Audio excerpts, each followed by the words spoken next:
Hello everyone, and welcome back to X-Ranger. Before we begin, I thought it would be interesting if each of you could leave a comment indicating which part of the world you're joining us from. Also, don't forget to like and subscribe if you're enjoying the episodes. Now let's get comfortable, relax, and start our program. I was driving west on Highway 20, headed home. My old Ford Ranger was humming along, a little dusty from the gravel roads near my property. The radio was on, some classic rock station that was starting to crackle with static as I got deeper into the mountains. I remember the song ended, and an ad for a used car dealership in Spokane came on, and I reached over to turn the volume down, just to get some quiet. That's when it happened. It was about 5:30 in the evening. I was about 4 miles west of Sherman Pass Summit. I know that stretch of road like the back of my hand. It's all thick pine forest on one side and a steep wooded embankment that drops down to a creek on the other. There's a guardrail that runs along the drop-off, and you don't think much about it, you just know you don't want to go over it. I had my window down, my elbow resting on the door, just cruising. And then I saw movement, up ahead, on my right. Maybe 75 yards in front of my truck. My first thought, the absolute first one that flashed into my head, was bear. It was big and dark, a really deep, rich brown, almost black in the shadows of the trees. It was on the roadside of the guardrail, kind of hunched, but even hunched it was massive. It had just come up from the slope, I guess, and was moving over the rail onto the shoulder of the highway. I remember my foot lifted off the gas a little, just a natural reaction to seeing a large animal so close to the road. I wasn't scared. Cautious, yeah, but not scared. You see deer and elk and the occasional bear out here all the time. But then it turned its head. It wasn't a slow turn. It was a sharp, sudden snap of its head in my direction. It had heard my truck. And in that split second, when its head swung toward me, my brain just broke. It didn't compute. The shape of the head was all wrong. It wasn't a bear's head. It wasn't long and narrow. It was more rounded, and it sat right on top of these huge, broad shoulders without much of a neck.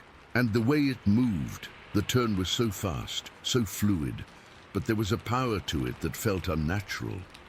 It wasn't the clumsy, heavy turn of a bear. It was efficient. Our eyes met. I swear to God, our eyes met. I couldn't see the color from that distance, but I could see the direction of its gaze, and it was locked right on me through my windshield. And the feeling that washed over me was pure, cold, electric terror. It wasn't the fear of hitting an animal. It was a deeper, primal fear. The kind that tells you you're looking at something that doesn't fit, something that shouldn't be. The whole thing, from the moment I first saw it to the moment it was gone, lasted maybe 3 seconds. It didn't run. It didn't scramble. In one single continuous motion, it pivoted on its feet. Its whole body just swiveled like it was on a turntable, and then it jumped. It jumped. Backwards. I've seen deer jump a fence. I've seen a cougar leap. This was nothing like that. It didn't crouch and spring, it just launched itself. It went up and back, clearing the 3.5-foot high guardrail like it wasn't even there. It was an effortless, powerful jump backwards, over the rail, and down the steep embankment. It didn't make a sound. No crash of branches, no thud. It just vanished into the thick brush and trees below the road. My truck was still moving. I hadn't even hit the brakes. My brain was just catching up, replaying what I'd just seen on a loop. The size, the color, the way it turned its head, the backwards jump. My heart was hammering in my chest so hard I could feel it in my throat. I finally stomped on the brake, and the truck shuddered to a stop right about where the thing had been. The seatbelt locked against my chest. I sat there, gripping the steering wheel, my knuckles white. I was breathing in these short, ragged gasps. I looked in my rearview mirror. Nothing. I looked out the passenger window down into the woods. Nothing. Just the same quiet, shadowy forest. It was so quiet, The only sound was the tick-tick-tick of my engine cooling down and the frantic thumping of my own heart in my ears. I put the truck in park. My hands were shaking. I remember fumbling with the door handle. My palm was so sweaty it slipped off the first time. I got out and stood on the asphalt, the heat of the day radiating up through my boots. The air smelled like pine and hot road. It was so normal, so completely, utterly normal. But I felt anything but normal. I walked over to the guardrail, my legs feeling like jelly. I was scared to get too close. I stopped a few feet short and just stared at the spot where it had gone over. The metal of the guardrail was dusty, with a few bug splats. There was nothing special about it. I leaned forward carefully and peered over the edge. The slope was steep, probably a 60 or 70 degree angle, covered in a tangle of salmonberry bushes, ferns and young fir trees. It dropped down into a deep ravine where a creek ran. I scanned the area, my eyes darting from shadow to shadow. I was looking for movement, for a dark shape, for anything. There was nothing. It was just gone, swallowed by the forest. But then I saw it. Not the creature, but the evidence of its passage. The brush right below the guardrail was disturbed. A couple of young salmonberry stalks were snapped, their white, splintered insides showing. And there, in a patch of soft, dark dirt between the roots of a big fir tree, was a footprint. My breath caught in my throat. It was huge. From where I was standing, I could see the outline clearly. It was long and wide. I'm 6 feet tall and wear a size 12 boot, and this thing made my foot look like a child's. I wanted to climb over and get a closer look, but the fear was like a physical weight on my shoulders. What if it was still down there? What if it was watching me from the shadows? The thought of going over that rail, of putting myself in those woods with that thing, made my stomach clench. I felt exposed, standing there on the road. I got back in my truck, slammed the door and locked it. I just sat there for a few minutes, trying to get my breathing under control. I felt cold, even though it was a warm evening. I kept replaying the jump in my head. The way it cleared the rail without even trying. The sheer power in that movement. It wasn't clumsy. It wasn't animalistic in a way I understood. It was graceful and terrifying. I drove home the rest of the way in a complete daze. I kept checking my mirrors, expecting to see something following me, something moving through the trees alongside the road. Every shadow looked like a hunched figure. Every stump looked like it might stand up. My hands didn't stop shaking until I pulled into my driveway and shut off the engine. I didn't tell anyone at first. What was I supposed to say? Hey, I saw something that wasn't a bear. Do a backflip over a guardrail. I felt crazy. I tried to rationalize it. Maybe it was a bear, a really big one, and the light was playing tricks on me. Maybe I was just tired. But I knew, deep in my gut, I knew it wasn't a bear. The proportions were all wrong. The movement was all wrong. A few days later, my friend Mark came up to visit, just like we'd planned. We were sitting on my porch having a beer, and the conversation turned to hiking and wildlife. I almost didn't say anything. I felt stupid, but it had been eating away at me, and I had to tell someone. So I told him. I laid out the whole thing, from the drive home to the thing jumping backwards. I expected him to laugh or tell me I was seeing things. But he didn't. He got quiet, and then he said, "You want to go back? Take a look in the daylight." The next afternoon, we drove out there. I was nervous the whole way. When we got to the spot, I pointed it out. "Right there," I said. We pulled over and got out. The sun was high, and the place looked completely different, less ominous, but I still felt a knot of anxiety in my stomach. Mark is a bigger guy than me, less easily spooked. He went right up to the guardrail and looked over. "Holy crap," he said quietly. I came up beside him. The disturbed brush was even more obvious in the daylight. And the footprints, there were more of them. It wasn't just the one I'd seen. There was a trail of them, leading from deeper in the woods up to the guardrail and then back down.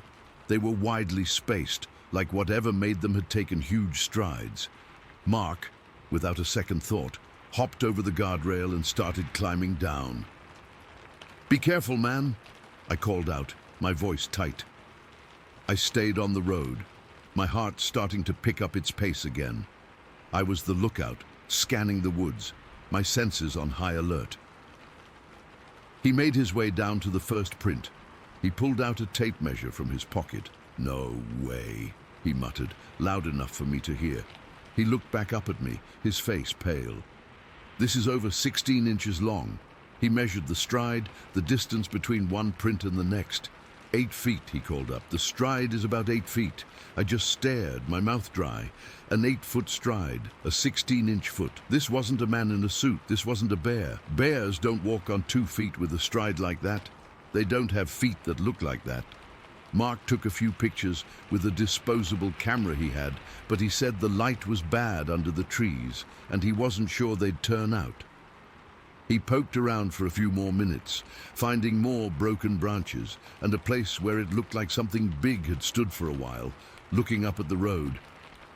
Then he climbed back up, breathing heavily from the effort. He hauled himself over the guardrail and stood next to me, brushing dirt off his jeans.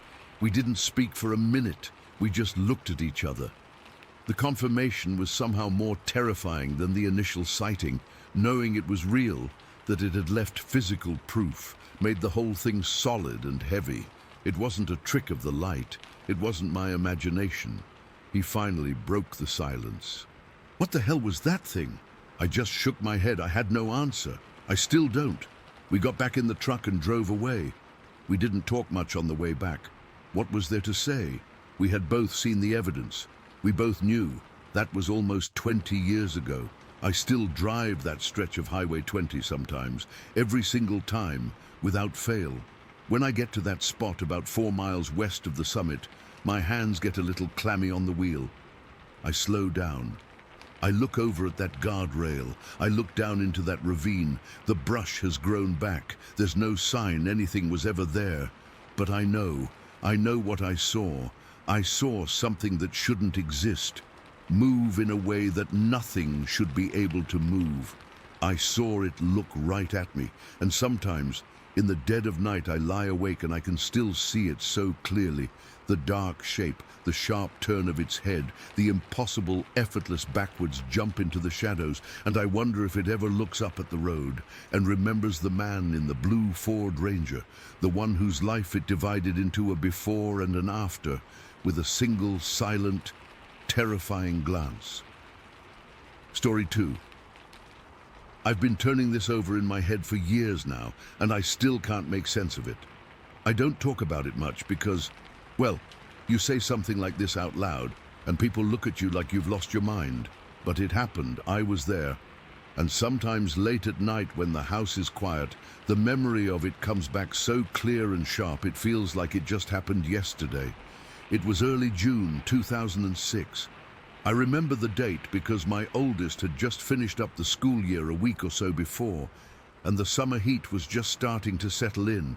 That thick, heavy Georgia air that makes your shirt stick to your back by 9 in the morning. But this was night. I'd been over at my buddy's place, helping him fix up an old truck he'd bought, and we'd lost track of time. It was 1 in the morning by the time I pulled my own truck down our long gravel driveway.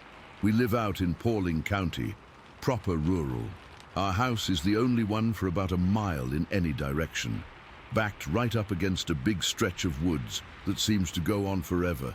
It's dark out here, the kind of dark where you can't see your own hand in front of your face without a light.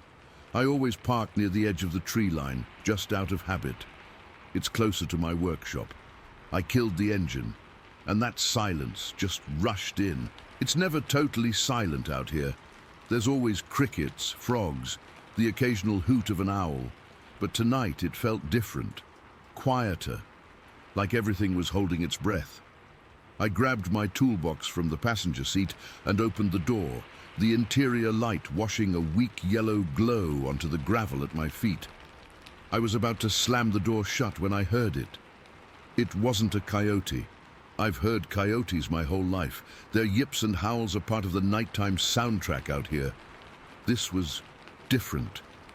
It started low, a deep, guttural grunt that vibrated right through my chest, and then it rose into this long, drawn-out howl that was just wrong. It was too powerful, too full of something I can only describe as rage. It wasn't high-pitched like a dog or a wolf. It was this booming, resonant sound that seemed to come from everywhere and nowhere at once. It echoed through the trees and just hung in the air. I froze right there, 1 foot on the running board, my hand still on the door handle. My heart, which had been beating slow and steady from the long drive, just slammed into my ribs. Thump, thump, thump, so hard I could feel it in my throat. Every hair on my arms and the back of my neck stood straight up. My brain was scrambling, trying to match that sound to something I knew, a bear, a distressed cow, a big cat, but nothing fit. It was alien. The howl tapered off, leaving that heavy silence again, but it was a charged silence now, tense. I slowly lowered my foot to the ground, my eyes glued to the wall of blackness that was the woods. I couldn't see a damn thing past the first few trees. The porch light was on, a little speck of yellow about 50 yards away, and suddenly it felt like it was a mile off. And then, I don't know why I did it. It was the stupidest thing I've ever done, but I did it. I took a half step forward, tilted my head back, and I mimicked the sound. Not perfectly, but I tried to make that same low grunt and follow it with a shorter version of the howl. It felt foolish even as the sound left my lips, a kid playing games in the dark. The response was instantaneous. It wasn't an echo. It was an answer. The same grunt howl blasted back from the woods, but this time it was closer, a lot closer. It wasn't from deep in the trees anymore. It sounded like it was just inside the tree line, maybe 30, 40 yards from where I was standing. And it was angry. The first one had been eerie, a statement. This one was a challenge, a how dare you that rumbled through the ground. That's when the fear really set in. This wasn't curiosity anymore. This was a problem. My mouth went completely dry. I could feel a cold sweat break out on my forehead, even though the night was warm. My toolbox felt suddenly heavy and useless in my hand. I remember thinking, very clearly, "You are not alone out here." I dropped the toolbox. The clatter of metal on gravel was obscenely loud in the quiet. I didn't care. My right hand went to my hip, fumbling with the strap on my holster. I carry a pistol, a 9mm, just for snakes or the occasional raccoon that gets too bold. It felt like a toy in that moment. My fingers were trembling so bad, it took me 2 tries to get a proper grip on the textured handle. I didn't point it, just held it down at my side, my finger resting on the frame above the trigger. The cold, hard weight of it was a small, pathetic comfort.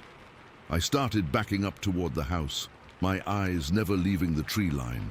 I was taking slow, shuffling steps, careful not to trip on the uneven ground.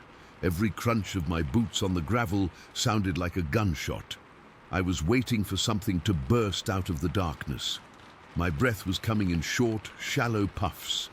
I could hear the blood roaring in my ears. I'd made it about 10 yards when a second howl ripped through the night. This one came from my left, further down the tree line.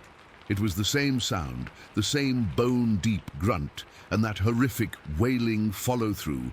My blood went cold. There wasn't just one, there were at least 2 of them, whatever they were. They were communicating. They had me flanked.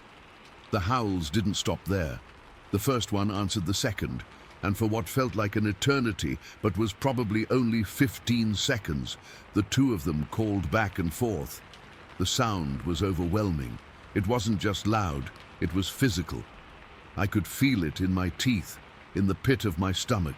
It filled the entire clearing around my house, a symphony of pure dread. It was the most terrifying sound I have ever heard, before or since. It was the sound of something massive, something powerful, and something that was very, very aware of me. I was no longer just scared. I was gripped by a primal, gut-wrenching terror, the kind of fear that bypasses your brain and speaks directly to your lizard spine. It screamed at me to run, to get inside, to find solid walls between me and the things in the woods. But I was terrified that if I turned my back, if I broke eye contact with that impenetrable darkness, it would be the last thing I ever did. So I kept backing up, my gun hand now shaking visibly. I was scanning the tree line, left to right, trying to see a shape, a silhouette, anything, but there was nothing, just pitch black and the occasional rustle of leaves that could have been the wind or could have been something moving. That was the worst part, I think, the not knowing, the unseen. My mind was racing, trying to picture what could make a sound like that. My imagination was conjuring up shapes in the dark, hulking, broad-shouldered figures that stood on two legs. But my eyes saw nothing. It was like being hunted by a ghost. The howling stopped as abruptly as it started. The silence that followed was even worse. It was a waiting silence, a predatory silence. They knew where I was. I knew where they were, roughly. The standoff was unbearable. I finally reached the 3 wooden steps leading up to our back porch. I nearly fell backwards up them, my boots clunking on the old wood. I fumbled for the screen door, yanked it open, its spring screaming in protest. My keys were in my pocket, and my hands were so slick with sweat I could barely get a grip on them. I jammed the key into the deadbolt, turned it through the door open, and stumbled inside. I slammed the door shut so hard the windows in the kitchen rattled. I threw the deadbolt, then the chain, then just stood there for a second, my back pressed against the cool wood of the door, breathing like I'd just run a marathon. My heart was hammering so hard I felt lightheaded. I could still hear the echo of those howls in my head. I crept over to the window next to the door, peeling back the corner of the curtain with one finger. The woods were just a black shape against a slightly less black sky. Still, silent. Nothing moved. It was as if the last 5 minutes had never happened. But the adrenaline coursing through my veins, the tremor in my hands, the cold sweat on my skin, it was all very, very real. I stood there for what felt like an hour, just watching, waiting for a shape to emerge, waiting for another sound. Nothing. The normal night sounds were starting to trickle back in, a few crickets tentatively chirping. It was like the world was resetting itself. But I was permanently stuck on what had just happened. I knew I had to wake my wife. I felt crazy, but I needed a second opinion. I needed to know I hadn't just lost my mind. I walked through the dark house to our bedroom. She was sound asleep. I gently shook her shoulder. "Hey," I whispered, my voice hoarse. "Hey, wake up." She stirred, blinking up at me in the gloom. "What's wrong? What time is it?" "I just got home," I said, still keeping my voice low. "Did you hear anything, like a few minutes ago? A real loud animal sound?" She propped herself up on an elbow, her face confused. "Number one, I was asleep." "What kind of sound?" "I don't know. It was like a howl, but deep, really deep, and a grunt. It sounded big. I thought maybe, I don't know, maybe someone's livestock got out, a big bull or something, or a bear." She listened, her head tilted, but the house was silent. "I didn't hear anything, honey. Are you sure?" I was sure. I'd never been more sure of anything. But standing there in our quiet, normal bedroom, with her looking at me with sleepy concern, the whole thing started to feel distant, surreal. Maybe I had imagined it. Maybe it was just a weird trick of the wind. I told her it was probably nothing, to go back to sleep. She did, after giving me a worried look. I went back to the kitchen and stood at the window until the sky started to turn from black to deep blue. I saw nothing, heard nothing more, but I couldn't let it go. The feeling of being hunted, of being surrounded by something I couldn't see, was burned into me. The next day, after a few hours of fitful sleep, I got on the computer. This was before everyone had smartphones, so I was on our clunky desktop in the spare room. I started searching strange animal sounds, Georgia. Unidentified howling, pawing county. I found nothing useful at first, just forums full of people talking about coyotes and bobcats. Then I stumbled onto a different kind of forum, one dedicated to, well, to Bigfoot, Sasquatch. I'd always thought of that as a joke, something for TV shows, but I was desperate. I started clicking on audio files people had posted. Most of them were garbage, obvious fakes, people howling into a microphone. But then I found one, a recording from the Pacific Northwest. The guy who posted it said it was a supposed Sasquatch vocalization. I clicked play, and my blood ran cold.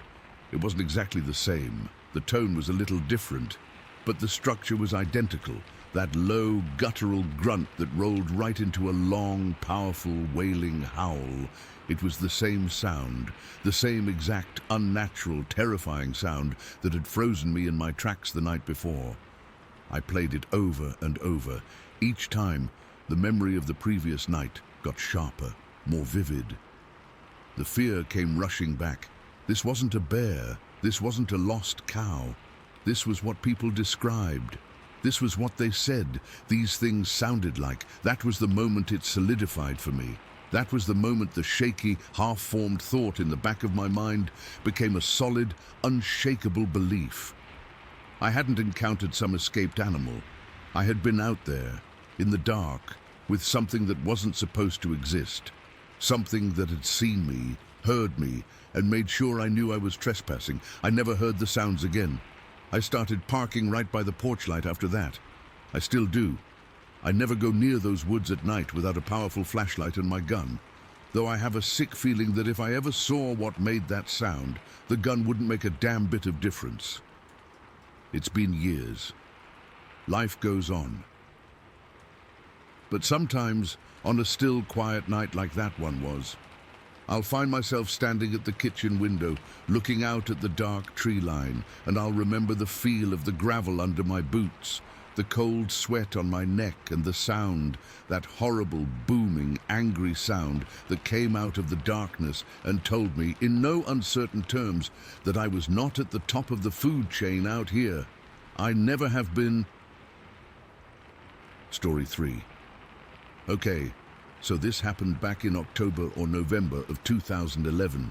I've never really talked about it online before, but I've been reading some stories on here lately, and it's like, if I don't get this out, it's just gonna eat at me forever.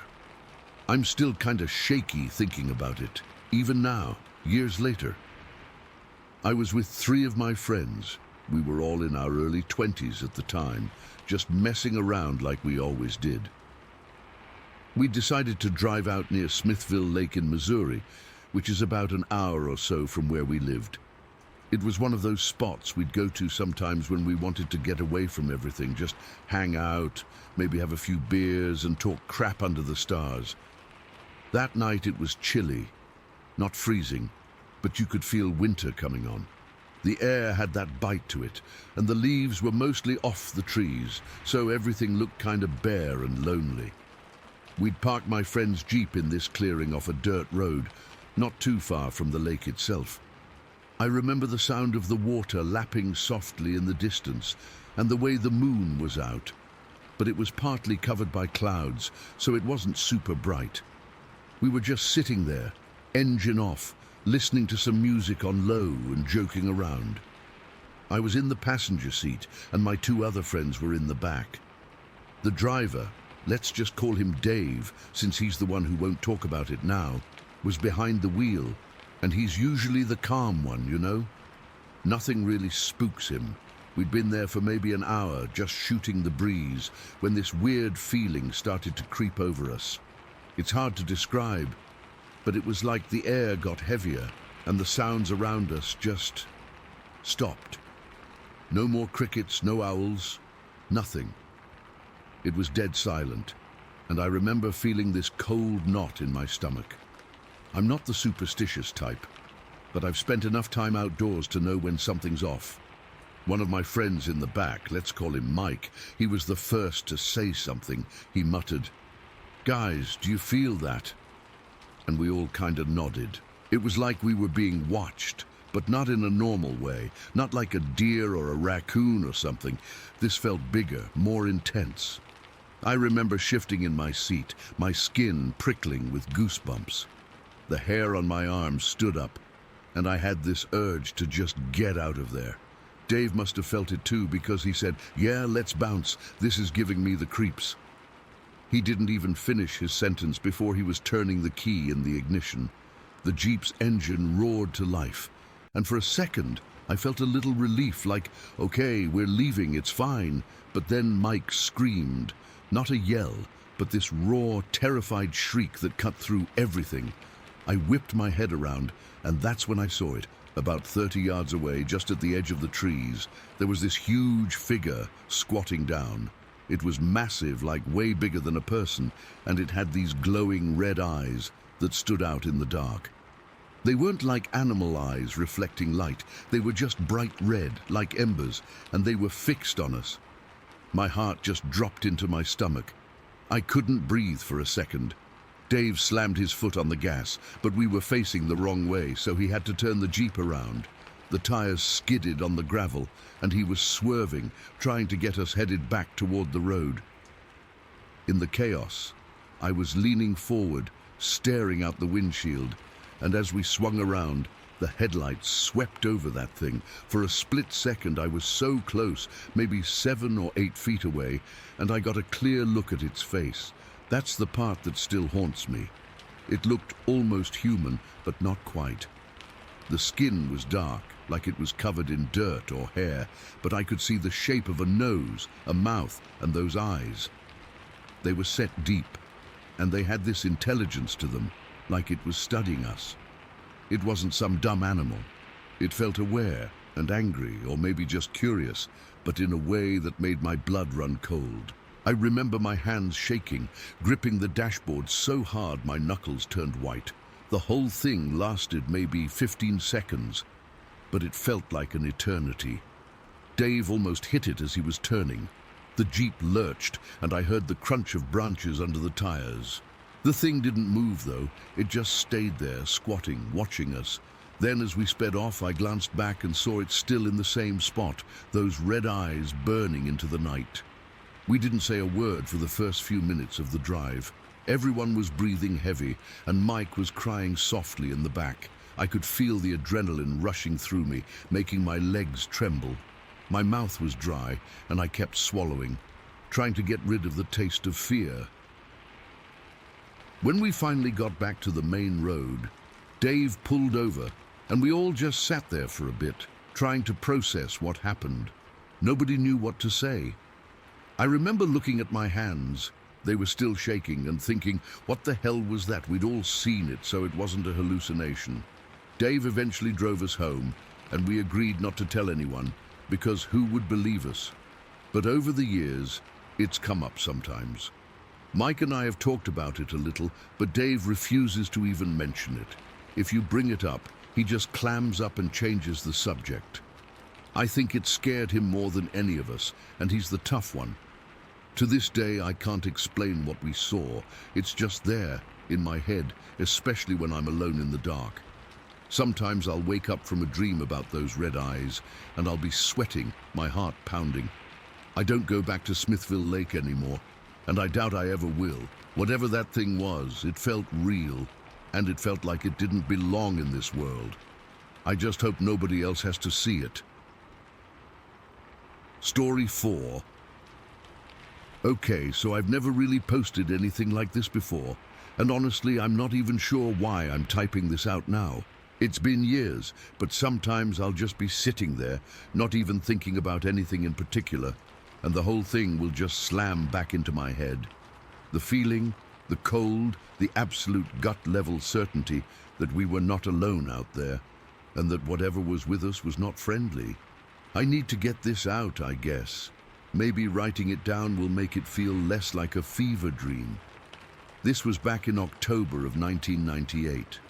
I was in college, and me and my 2 roommates, we decided to get out of the city for a weekend. We were all stressed with midterms and just wanted to breathe some air that didn't smell like stale beer and textbooks. We picked this spot in Oconee County, South Carolina, right along the Thompson River.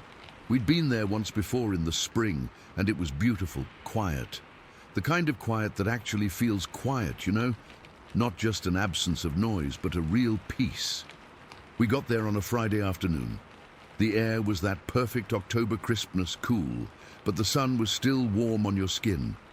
The leaves were just starting to turn, all these fiery reds and yellows against the deep green of the pines. We set up camp in a small clearing maybe 50 yards from the riverbank. It was a good spot, flat and open, with a decent fire ring already built from previous campers. We got the tents up, gathered a big pile of dry firewood, and just messed around for a bit, skipping stones on the river and joking around. Everything was fine, perfect even. We cooked hot dogs and beans over the fire as the sun went down, the sky turning this deep, bruised purple.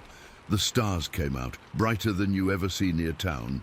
We were just sitting around, passing a bottle of cheap whiskey, talking about nothing important, listening to the fire crackle and the river gurgle over the rocks. That was the last normal moment, the last moment where I felt safe. It started maybe an hour after full dark. The first time I heard it, I thought it was a bird, a weird one, but a bird. It was a high-pitched cry coming from the ridge that rose up on the other side of the river. It sounded small, almost like a kid who's lost and scared. It was brief, and then it was gone, swallowed up by the night sounds. We all stopped talking and looked at each other. My roommate, the more practical one, just shrugged. "Owl or something," he said, and took a swig from the bottle. We tried to go back to our conversation, but the mood had shifted. We were listening now. Instead of just talking, the forest felt bigger, darker. About 5 minutes later, it came again. The same cry, from the same spot on the ridge, but this time, it didn't sound quite like a kid. There was a weird gurgling quality to it, like it was wet. It was a choked-off, desperate sound that made the hair on my arms stand up. "What the hell is that?" my other roommate whispered. He was the nervous type, the one who jumped at shadows in horror movies. "Still an owl," the practical one said, but he didn't sound so sure anymore. The cries kept coming. Not constantly, but every few minutes, and they started to move. The next one came from further down the ridge to our left. Then, a few minutes after that, one from much closer, from our side of the river, downstream from us. That one made us all jump. It was closer and louder, and it didn't sound like it was coming from up high anymore. It sounded like it was on the ground, maybe a couple 100 feet away. We were all on our feet now. The practical one grabbed the big maglite flashlight we had and shone it in the direction of the last cry. The beam cut through the trees, lighting up trunks and leaves, but it didn't reach far enough. It just made the darkness beyond the light feel even thicker, more solid. "Hello?" he shouted. His voice sounded small and stupid in the vastness of the woods. There was no answer, just the river and the crickets. For a full minute, nothing happened. We stood there, frozen, just listening. Then from directly across the river, right where we'd first heard it, the cry came again. It was a taunt. I knew it then, and I know it now. It was letting us know it could be wherever it wanted. That's when the first stone came. It wasn't a rough rock. It was a river stone, smooth and flat, about the size of my palm. It sailed out of the darkness from the direction of the ridge and landed with a soft thump in the dirt, maybe 10 feet from our fire. We all spun around, shining the light. Nothing. "Okay, that's not a damn animal," the nervous one said, his voice shaking. We were all thinking the same thing. Some local kids were messing with us. It had to be. The practical one got angry. "All right, you little shits, show yourselves. This isn't funny." His shout echoed and died. The woods were silent again. We waited, our hearts pounding. Then another stone. This one came from a different direction, from the trees to our right. It was another smooth river stone. It landed closer, maybe 5 feet away, skidding to a stop near the firewood pile. How were they getting these stones? The river was behind us and across from us. To get a stone from the river and throw it from the ridge or the woods, they'd have to be carrying them. It didn't make sense. Then the knocking started. It was a heavy, solid sound. Thump, thump, thump. like someone was hitting a thick tree trunk with a giant wooden club. It was incredibly loud, a sound that you felt in your chest as much as you heard it. It came from the ridge. 3 heavy knocks, then silence. A minute later, 3 more knocks, this time from the woods to our left. Then, a few minutes after that, 3 more from directly behind our camp, so close it felt like it was right at the tree line. We were terrified. This wasn't kids. Kids couldn't move that fast through thick woods in the pitch black. Kids couldn't make knocks that loud. We scrambled. We put our backs to the fire, forming a little triangle, each of us facing out into the darkness. The practical one had a hunting knife. I had a hatchet we'd used to split kindling. The nervous one just had a big stick. We felt like idiots, but it was all we had. The rest of the night was a blur of pure, undiluted fear. It was a game of cat and mouse, and we were the mice, the cries, the stones, the knocks. They came from all around us, never from the same place twice. There was no pattern, no rhythm, just this relentless, circling pressure. It was playing with us. It would go quiet for 20 minutes, just long enough for a sliver of hope to creep in that maybe it had gotten bored and left. And then a scream would rip through the silence from so close we could hear the breath behind it. I remember the physical sensations more than anything else, the cold sweat that had nothing to do with the temperature, the way my hands were shaking so bad I could barely hold the hatchet, the ache in my jaw from clenching it tight, the raw, burning feeling in my eyes from staring into the darkness for so long, trying to see a shape, a movement, anything. My ears were straining so hard they started to ring. Every little sound, a leaf rustling, a twig snapping, made my heart try to punch its way out of my chest. At one point, something big moved through the bushes, maybe 30 yards away. We heard the branches cracking, the heavy, shuffling footsteps. It sounded huge. We all pointed our lights in that direction, our beams shaking, but we saw nothing, just shaking leaves. Then, from the opposite side of the camp, a series of high-pitched, chattering whoops echoed, like some kind of demented monkey. It was insane.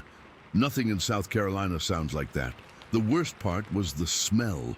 It came and went on the breeze, and when it hit you, it was overpowering. It was a mix of things, like a dead animal left in the sun, mixed with a foul, musky stench, like a wet dog that had rolled in its own filth and then been locked in a hot shed for a week. It was a smell of rot and wildness, and it made your stomach turn.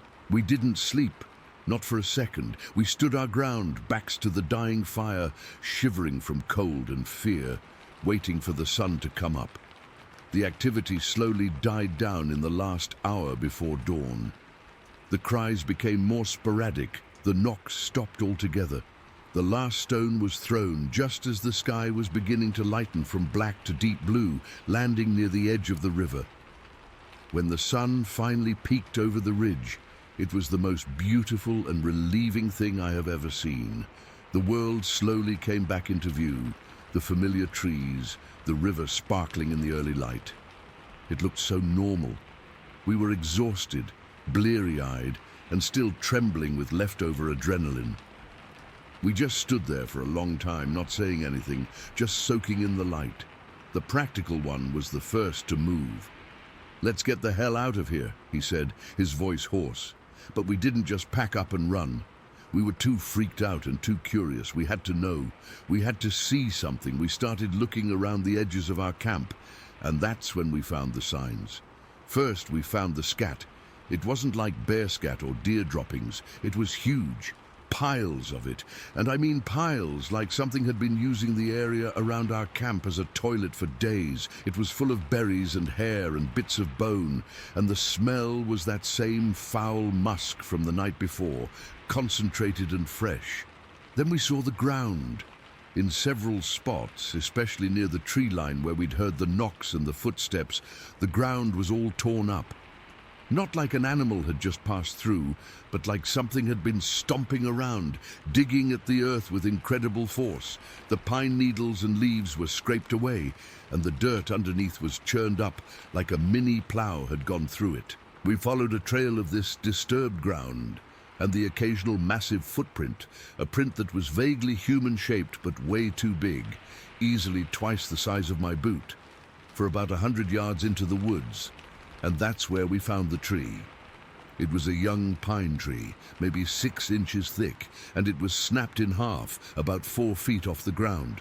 Not broken from the top falling, but snapped clean across the trunk, the top part lying on the ground. The break was fresh, the wood underneath still pale and wet-looking, and all around the base of the tree the ground was a wreck, covered in those same huge footprints and more of that foul scat. We just stood there looking at it. None of us said a word. There was no joke to make, no logical explanation to offer. No kids did this, no bear did this. A bear might claw a tree, but it doesn't snap a 6-inch thick tree trunk in half like a toothpick. It doesn't throw smooth stones with perfect accuracy in the dark from 100 yards away. It doesn't mimic the sound of a crying child. We packed up our gear in a frantic, silent hurry. We didn't even bother to put the fire out properly, just kicked dirt on it. We hiked back to the car as fast as we could, constantly looking over our shoulders, expecting to hear that cry one more time. We threw our stuff in the trunk and got in, locking the doors. We drove for 2 hours before any of us even spoke. We never went back to that spot. We never really talked about it much after that. What was there to say? We knew what we'd experienced. We'd gone into the woods thinking we were just a bunch of guys getting away for the weekend, and we'd come out knowing, absolutely knowing, that there are things out there in the deep, dark woods that don't fit in any book, that don't follow any rules we understand. It wasn't a ghost story, it was real. The sounds, the stones, the smell, the sheer intelligence of the harassment, it was all real. And the part that still gets me, the part that keeps me up sometimes, isn't just the fear. It's the feeling of being studied, of being toyed with. We weren't attacked. We were intimidated. We were herded and scared for its amusement. It could have done anything it wanted to us, but it didn't. It just made sure we knew without a single doubt that we were not at the top of the food chain out there. We were just visitors in its world, and it wanted us to know our place. I still go camping, believe it or not. I love the woods, but I never go that deep anymore, and I never ever forget that feeling of being watched by something that understands exactly how to scare you, something that is far, far from human. Story 5 and... Okay, I'll try to write this. I don't really know how to start these things, but I guess I'll just type it out. I need to get it down, even if just for myself. I've been carrying this around for a while now, and it's starting to feel heavy. It was the evening of July 17th, 2021. I was solo camping in the Prescott National Forest, way out there, maybe 20 miles south of Chino Valley. I've spent a lot of time in the woods, my whole life really. It's my place, or it was. That night changed things. I knew a big monsoon storm was rolling in. You could feel it in the air hours before, that thick, heavy feeling, like the sky was pressing down on you. The wind had that weird, warm smell it gets before a real downpour, kind of dusty and wet at the same time. I'd set up my camp in a dry wash earlier, thinking it'd be fine, but as the light started to fade, I could see it was a stupid idea. The clouds were this bruised purple color, and the first few fat raindrops started splatting on the leaves. I knew I had to move, fast. A wash can turn into a river in minutes during one of those storms. My heart was already thumping a little from the urgency, that focused kind of adrenaline you get when you're trying to beat the weather. I spent maybe 20 minutes gathering what dryish firewood I could find, stuffing it under my tarp, and then reinforcing the shelter, tying the guy lines tighter, weighing the edges down with rocks. My hands were moving quick, a little clumsy. The rain was picking up, hitting the tarp with a sound like bacon frying, but looking at the sandy bottom of the wash, I just knew it wasn't enough. I had to get to higher ground. My plan was to get up on this rocky ledge I'd spotted about a quarter-mile uphill when I'd first hiked in. It was a pain, but it was safe. So I packed my essentials into my backpack: sleeping bag, water, the firewood I'd just gathered, my flashlight and headlamp. and decided to leave the main tarp shelter. I'd just get soaked and wait it out under a poncho on the ledge. I turned on my headlamp, the beam cutting a shaky path through the now driving rain. The world shrank to just that circle of light. Everything outside of it was blackness and noise, the roar of the wind in the pines, the hammering of the rain. It was loud, really loud. You had to almost shout to hear yourself. I started trudging uphill, away from the wash. The ground was already getting soft, the pine needles slick. I was focused on my feet, placing them carefully, not wanting to slip and twist an ankle out here alone. That's when I saw them. In a patch of wet, sandy soil between the tree roots, there was a footprint. I stopped dead. My brain didn't want to process it at first. It was just a depression in the ground. But then the details clicked. It was a bare foot, a huge bare foot. I crouched down, the rain soaking the back of my neck, my headlamp beam fixed on it. The print was long. I'd guess 16, maybe 17 inches. You could see the individual toe marks clear as day. They weren't human toes. They were longer, and the whole foot was way wider than any person's. The arch was high. It looked primitive, and it was fresh. The rain was already starting to blur the edges, but it hadn't filled with water yet. This was made minutes ago, maybe less. A coldness that had nothing to do with the rain went through me. It was like a bucket of ice water dumped right into my stomach. My mouth went dry. I stood up slowly, my legs feeling weak. I scanned the ground around me with the headlamp. There was another print a few feet ahead, and another leading off into the trees, up the slope the same way I was going. My first stupid thought was, bear. But bears don't have feet like that. Their back feet look sort of human, but their front paws are totally different. This was a bipedal print, something walking on two legs, something with feet bigger than any man I've ever seen. That's when the feeling started, the feeling of being watched. It's a cliché, I know, but it's a real thing. It's a physical sensation. The hair on my arms and the back of my neck stood up. My skin felt tight and crawly, like 1,000 ants were marching under it. I suddenly felt incredibly exposed in my little circle of light. The roaring of the storm, which had been just a nuisance before, now felt like it was hiding things. It was too loud. I couldn't hear anything else. I forced myself to keep walking, but I was moving differently now. My steps were quieter. I was trying to listen, but all I could hear was the storm. My heart was hammering against my ribs, a frantic drumbeat. I kept my head on a swivel, sweeping the headlamp beam left and right, up into the trees. The shadows jumped and danced, every shape looking like something lurking.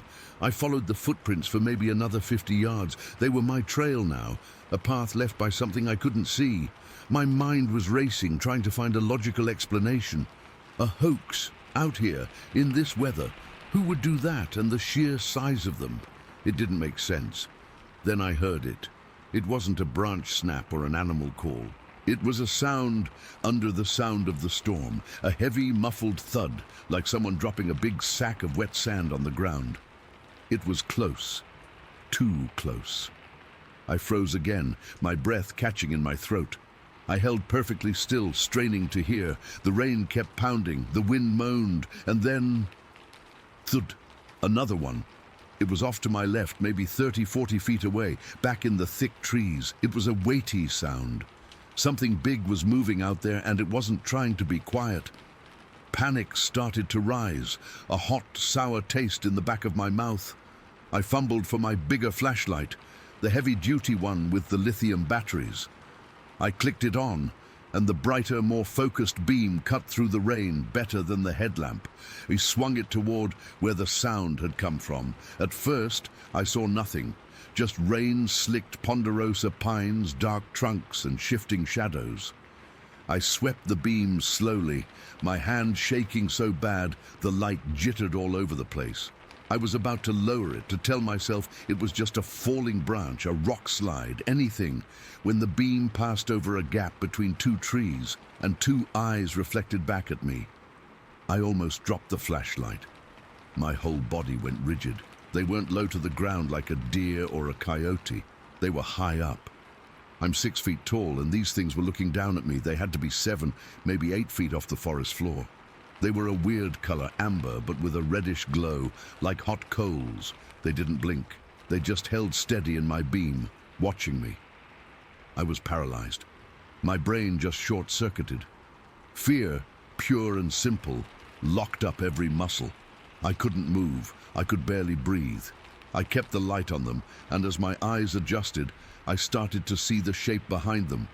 It was a massive, dark outline, broader in the shoulders than anything I'd ever seen. It was just standing there, perfectly motionless, partially hidden by a tree trunk, but I could see the bulk of it. It was huge. It wasn't a bear. It was built like a man, but a giant, powerful man, covered in dark, wet hair or fur. It was just standing there, watching me. A wave of dread hit me so hard I felt dizzy. It wasn't just fear anymore. It was a deep, primal terror, the kind that bypasses your brain and goes straight to your spine. This thing was intelligent. I could feel it. The way it was just standing there, assessing me. It knew I saw it. It didn't run. It didn't charge. It just watched. My survival instinct finally kicked in, screaming one thing at me: don't let it know where you are. My thumb found the switch on the flashlight and I clicked it off. The world plunged into absolute suffocating blackness. The roar of the storm was deafening now. I couldn't see my own hand in front of my face. I dropped to a crouch, my knees sinking into the wet pine needles. I was shaking uncontrollably. I listened, my ears straining over the wind and rain. I couldn't hear the thudding anymore. I couldn't hear anything but the storm. What was it doing? Was it still there? Was it moving closer? In the dark, it could be 5 feet away, and I wouldn't know. Every second felt like an hour. The rain was soaking me to the bone, but I didn't feel cold. I was burning up with fear. I don't know how long I crouched there, maybe a minute, maybe 5. I had to know, I had to look. My hand was so slick with rain and sweat I could barely grip the flashlight. I took a deep, shuddering breath, pointed it in the general direction, and clicked it back on. The beam shot out. The eyes were gone.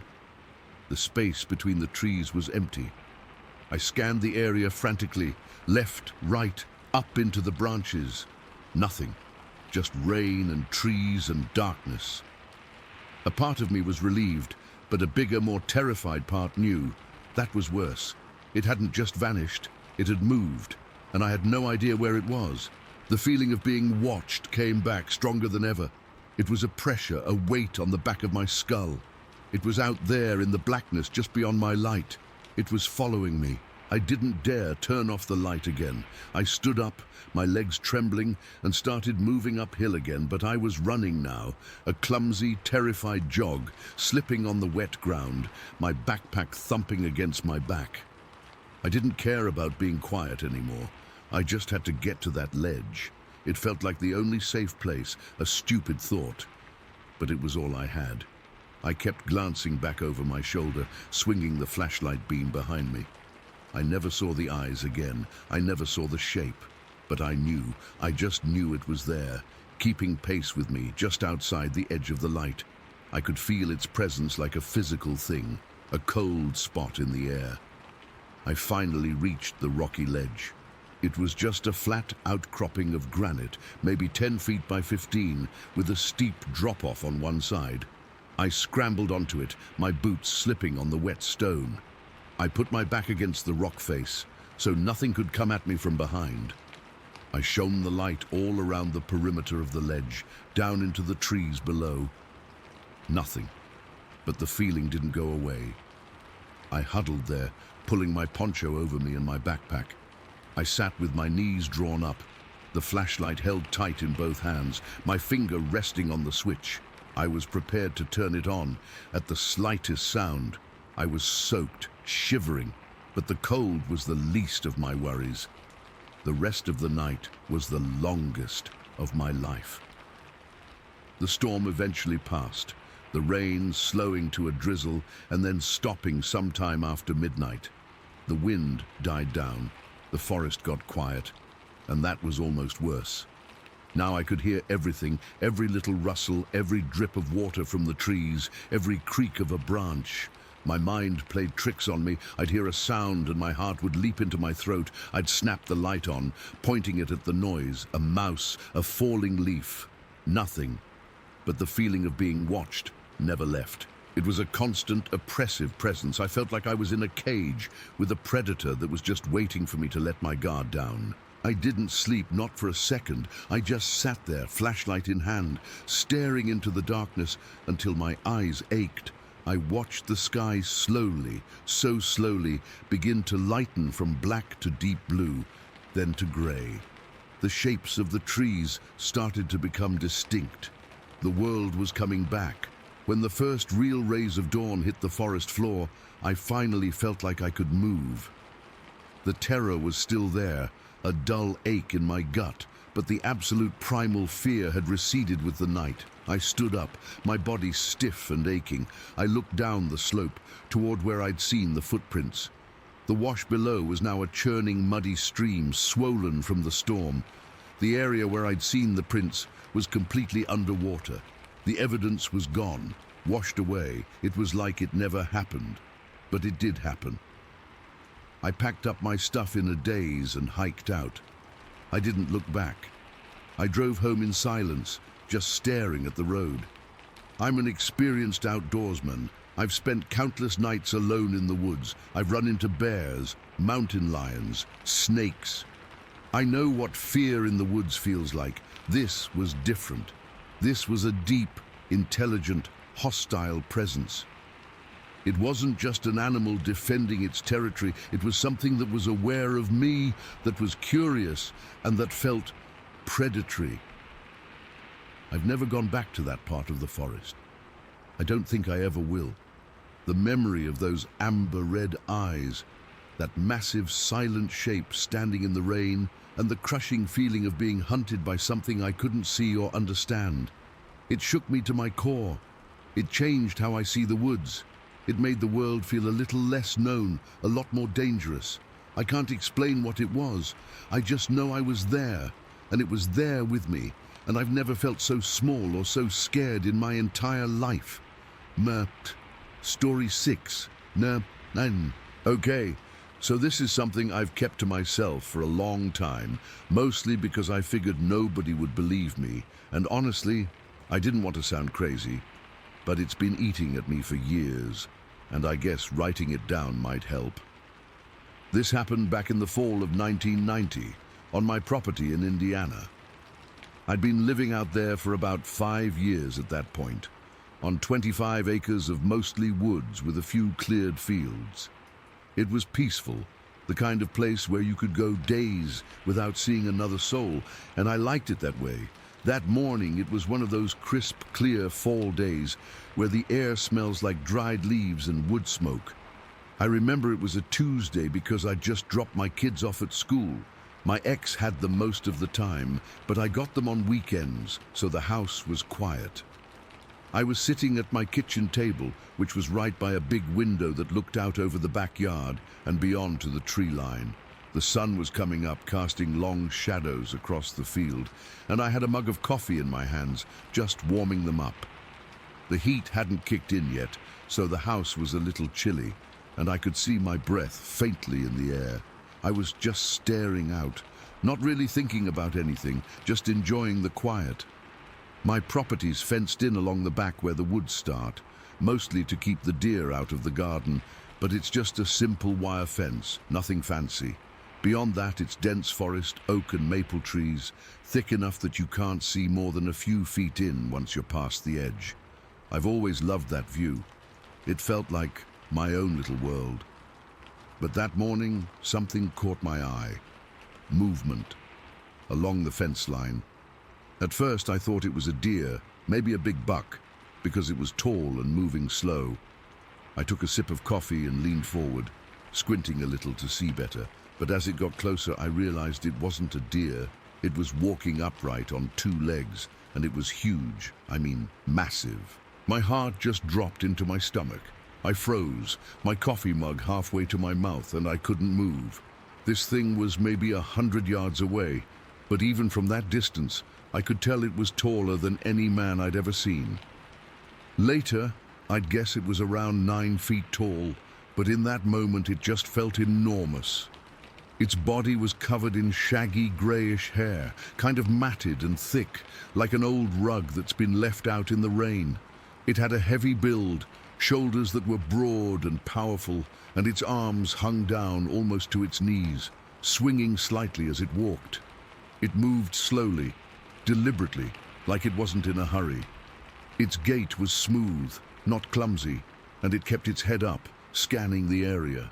Every few steps, it would glance back toward the house, and each time it did, I felt a chill run down my spine. I remember thinking, this can't be real. I'm still half asleep or I'm losing my mind. But I was wide awake, and the coffee was bitter on my tongue, so I knew I wasn't dreaming. My hands started to shake, and I set the mug down carefully, afraid I'd drop it and make noise. The creature kept walking along the fence, and as it got closer to one of the fence posts, it slowed down even more. It was maybe 50 yards away now, and I could see more details.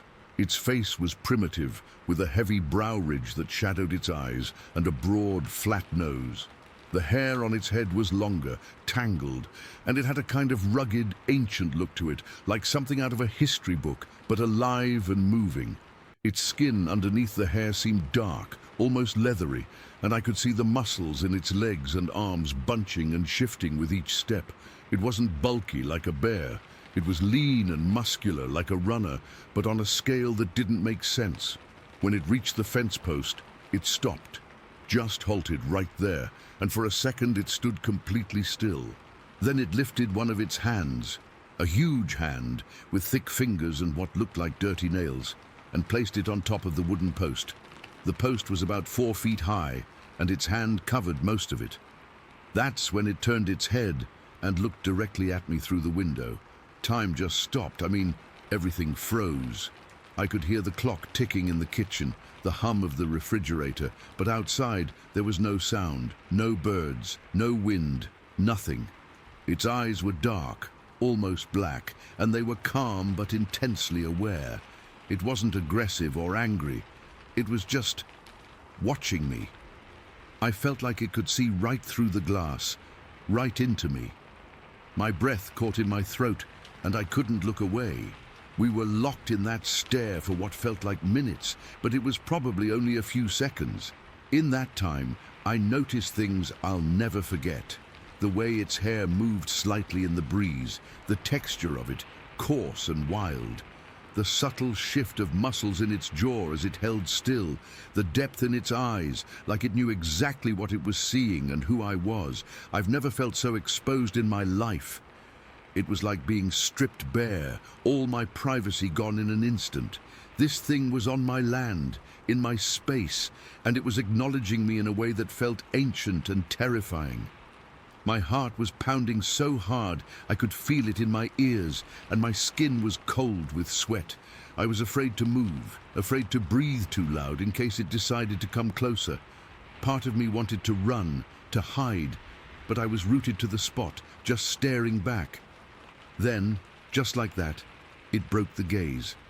It turned its head away, looked back toward the woods, and in one fluid motion, it stepped over the fence.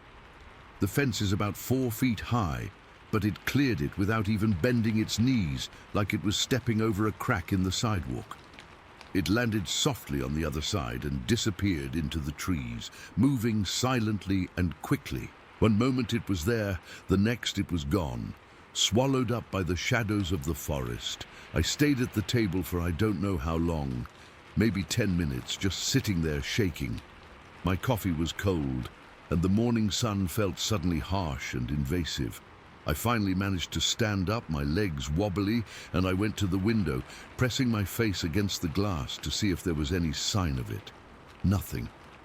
The woods were quiet again, like nothing had happened. But I knew what I'd seen. I'd seen it clear as day, and the image was burned into my brain. For the rest of that day, I was on edge. I kept looking out the window, half expecting it to come back. I didn't leave the house. I just wandered from room to room, trying to make sense of it. Around noon, I went outside. my hands still trembling, and walked over to the fence line. The grass was trampled where it had been walking, and near the post there was a faint impression in the dirt, like a large footprint, but it was messy, not clear enough to make out details. I touched the post where its hand had been, and the wood felt cold, almost damp, though the day was dry. I remember the smell out there, earthy like damp soil and pine, but with a faint musky scent that I hadn't noticed before. It made the hair on my arms stand up. I thought about calling someone, the police maybe, or a neighbor. But what would I say? Hey, I saw a big hairy monster in my backyard. They'd think I'd lost it, so I kept my mouth shut. I went back inside and tried to go about my day, but I couldn't focus. Every little noise made me jump. A branch scraping the roof, the wind whistling through the cracks in the door. I kept replaying that stare in my head over and over, those dark eyes, so calm, so knowing. It wasn't like in the movies where monsters are roaring and charging. This was quiet, personal, and that made it worse. As the afternoon wore on, the fear didn't fade. It just settled into a low hum in the back of my mind. I started noticing other things. My dog, a mutt named Buddy, who usually barked at everything, had been quiet all day. I realized I hadn't seen him since early morning. He liked to roam the property, but he always came back by lunchtime. When he didn't show up, I got a sick feeling in my stomach. I went out and called for him, but there was no response. The woods felt darker, more menacing, and I didn't dare go in to look for him. Later that evening, I heard the first scream, a high-pitched, eerie sound that echoed from deep in the forest. It wasn't like any animal I'd ever heard. It was primal, full of something I can't describe, like pain or warning. It sent chills down my spine, and I locked all the doors and windows, something I rarely did. That night I didn't sleep much. Every time I closed my eyes, I saw that face, those eyes staring back at me. I'd get up and look out the window, but it was just blackness, with the moon casting long shadows that moved in the wind. I felt haunted, like I'd been marked somehow.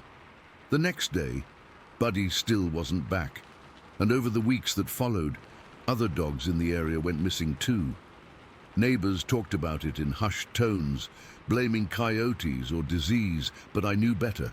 I started finding strange things in the woods when I'd brave a walk. Tree branches bent into arches or stacked in pyramid shapes, things that didn't look natural. Once, I found a pile of stones arranged in a circle with feathers stuck in between them. It felt like someone or something was leaving signs, but I couldn't decipher them. But all of that came later. That specific day, the day I saw it, was when everything changed. The horror of that moment, locked in its gaze, has never left me. Even now, 30 years later, I get nervous when I'm alone on the property, especially in the fall. I still live here, but I never look out that kitchen window without a sense of dread. I've never told anyone the full story until now, because how do you explain something like that? It's not just the sighting, it's the feeling that I was seen, truly seen, by something that shouldn't exist. And sometimes, on quiet mornings, I'll catch a movement out of the corner of my eye, and my heart will leap, wondering if it's still out there, watching. Story 7. I'll never forget that day in Valentine, Nebraska, back in 1957. I was only 6 years old, and it was one of those late summer afternoons where the air felt thick and warm, like a blanket you couldn't shake off. The sun was starting to dip, casting long shadows across our neighborhood, and us kids were out making the most of the fading light. We'd been playing hide and seek for what felt like hours, laughing and shouting, completely wrapped up in that simple joy of being young and free. There were about 5 or 6 of us, all around the same age, and we knew every inch of those streets and alleys like the backs of our hands.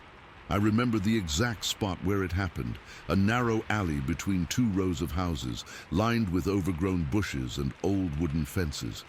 It wasn't a scary place. We played there all the time.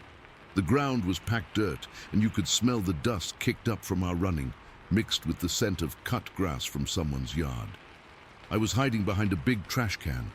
trying to stay quiet while one of the older kids counted down from 10. My heart was pounding, but it was the good kind of excitement, the kind that makes you feel alive. Then, everything changed. I heard something, a rustling sound from the other end of the alley, where it opened up into a vacant lot. At first, I thought it was just one of the other kids trying to sneak up on me, but the noise was different. It was heavier, like something big moving through the bushes. I peeked out from behind the trash can, squinting into the dim light. That's when I saw it. Standing at the far end of the alley was this thing.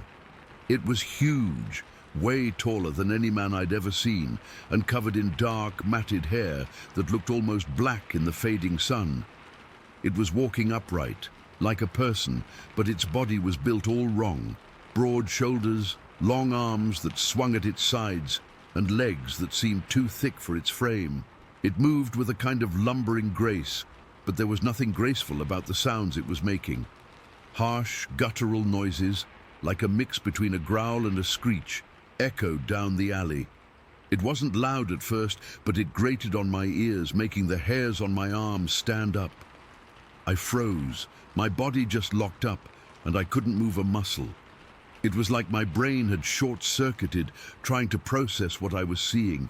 This wasn't a bear or a dog. It was something else entirely, something that shouldn't exist.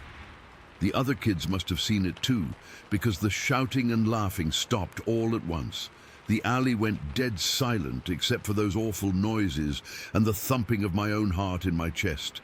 The creature took a step forward, and that's when the fear really hit me. It wasn't just scared, it was a deep, primal terror that shot through my whole body.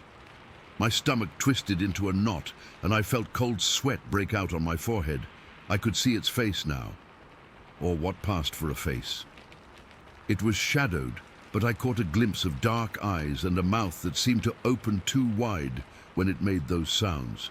It was looking right down the alley, right at us. One of the other kids, a boy named Tommy, I think that was his name, let out a choked gasp, and that broke the spell. Suddenly we were all moving at once, scrambling out of our hiding spots and bolting for the street. I don't remember who started running first.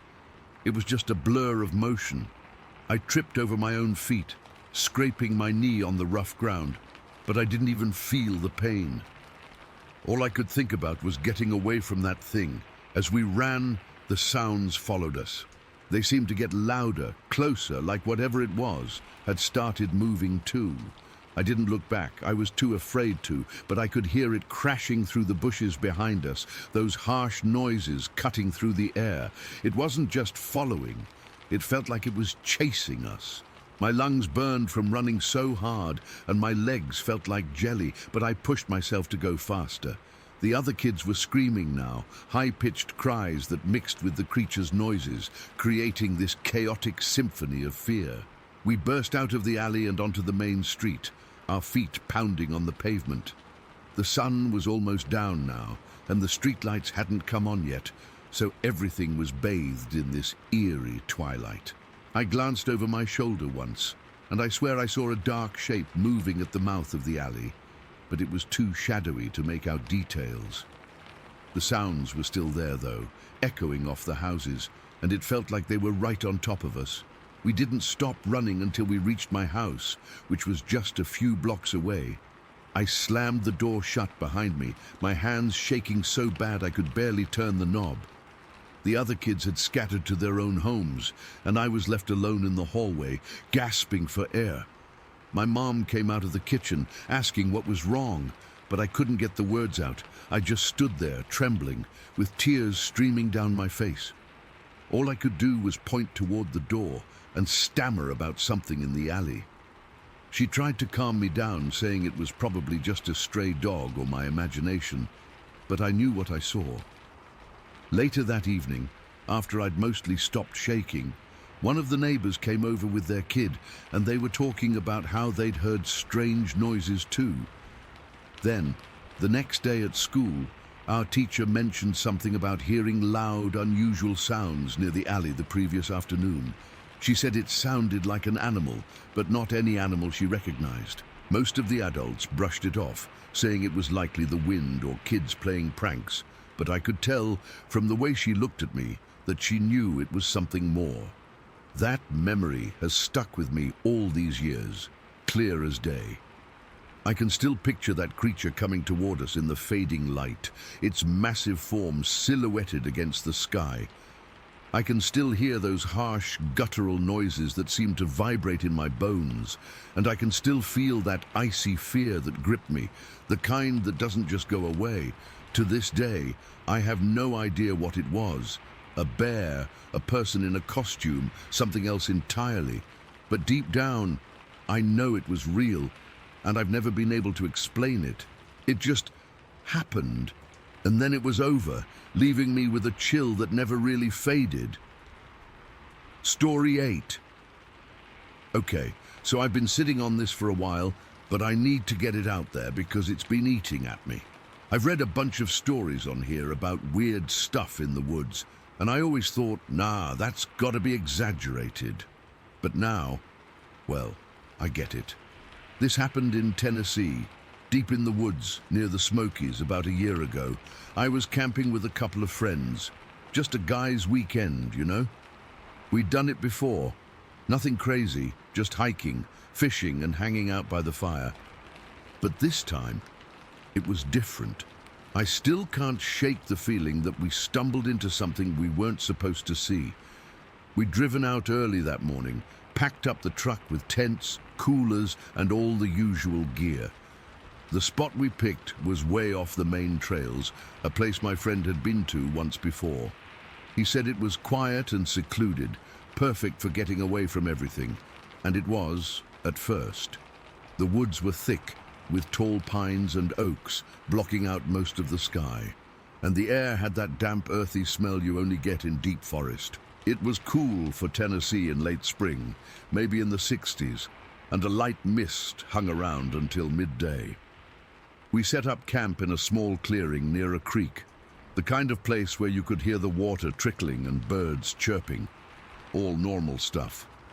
We spent the day hiking around, checking out the area, and just messing around. Nothing felt off. No weird sounds or anything. We built a fire as it started getting dark, cooked some hot dogs, and were just laughing and talking about work and life. The sun went down around 7:30, and the woods got real dark, real fast. No moon out that night, so it was pitch black beyond the firelight. We had lanterns and flashlights, but the darkness felt heavy, like it was pressing in on us. I remember feeling a little on edge, but I brushed it off as just being in the middle of nowhere. Then, around 9 o'clock, things changed. We were sitting around the fire, and the woods went quiet, like dead silent. No crickets, no owls, nothing. That's when I first felt that prickly sensation on the back of my neck, like someone was watching us. My friends felt it too. One of them mentioned how eerie it was, and we all laughed it off, but it was forced laughter. We kept the fire going, trying to ignore the silence, but it was hard. The air felt colder, and I zipped up my jacket, shivering a bit. Maybe half an hour later, we heard it. A low, drawn-out moan that seemed to come from everywhere at once. It wasn't like any animal I've ever heard. Not a bear growl or a coyote howl. This was deeper, more guttural, and it echoed through the trees like it was bouncing off the hills. It lasted for what felt like a full minute, just hanging in the air, and we all froze. I felt my heart start to pound, and my hands got clammy. One of my friends whispered, "What the hell was that?" But none of us had an answer. We just stared into the darkness, trying to see something, but it was too dark. Then the footsteps started. At first, they were faint, like something moving through the underbrush, but they quickly got louder and closer, and they were on two legs, I'm sure of it, not the four-legged patter of a deer or the shuffling of a bear. This was a heavy, rhythmic thumping, like someone running toward us, fast, too fast. It sounded like it was coming from the trees to our left, maybe 50 yards away at first, but it closed in within seconds. My breath caught in my throat, and I could hear my own pulse roaring in my ears. We all scrambled to our feet, grabbing flashlights, but the beams just cut little slices in the darkness, not enough to see much. That's when one of my friends yelled, "The truck! Get to the truck!" We'd parked it about 20 feet from the camp, and we bolted for it. I fumbled with my keys, my hands shaking so bad I almost dropped them. The footsteps were right on us now, maybe 20 yards away, and I could hear branches snapping and leaves crunching under whatever it was. It sounded huge. We piled into the truck, slamming the doors shut, and I turned the key. The engine roared to life, and I flipped on the headlights. That's when I saw it. In the beams of the headlights, about 20 yards ahead, stood this figure. It was tall, maybe 6 feet, and covered in dark, matted hair from head to toe. It was standing upright like a man, but its proportions were off. Broad shoulders, long arms that hung down past its knees, and it was just still. Not moving, just staring right at us. Its eyes reflected the light. 2 little pinpricks that seemed to glow, and I could see its chest moving as it breathed. The hair wasn't like fur. It was more like thick, shaggy stuff, almost black, and it was wet or muddy, clinging to its body. It didn't make a sound now, but the moan from earlier echoed in my head. We were all frozen, just staring back. It felt like an eternity, but it was probably only about 10 seconds. 10 seconds of pure, gut-wrenching terror. I could feel the sweat on my forehead, cold and sticky, and my knuckles were white on the steering wheel. My friend in the passenger seat was breathing fast, almost hyperventilating, and he kept saying, "Go, go, go," under his breath. I didn't need telling twice. I slammed the truck into reverse, backed up fast, then shifted into drive and hit the gas. As we sped away, I glanced in the rearview mirror. The figure was still there, just standing in the headlights, but then it turned and melted back into the trees like it was never there. We didn't stop driving until we hit the main road, maybe 10 miles away. The whole time, no one said a word. We were all shaking, and I had to pull over for a minute because my hands were trembling so bad I could barely steer. We just sat there, breathing heavily, trying to process what we'd seen. One of my friends finally spoke up, his voice shaky. "That wasn't a bear, man. Bears don't stand like that, and they don't sound like that." We all agreed. We've all spent time in the woods, hunted, camped. We know the animals around here. This was something else. I still think about it sometimes, especially when I'm in the woods or hear a strange noise at night. The terror of that chase, the sight of that thing just standing there, it's burned into my brain. I've never gone back to that spot, and I doubt I ever will.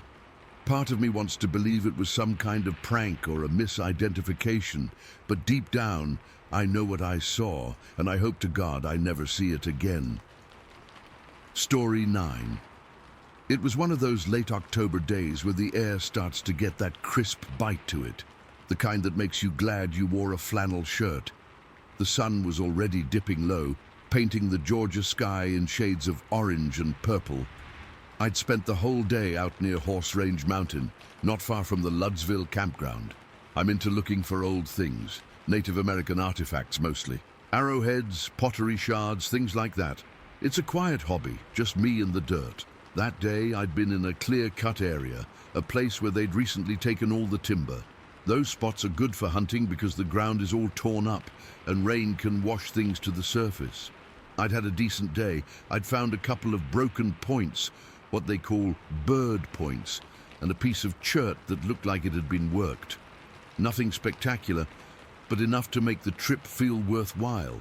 I packed my gear into my old Bronco, a 96 model, tan, with more rust than paint, but it always got me there and back, and started the engine. The clock on the dash was broken, but I figured it was around 5:30, maybe a quarter to 6.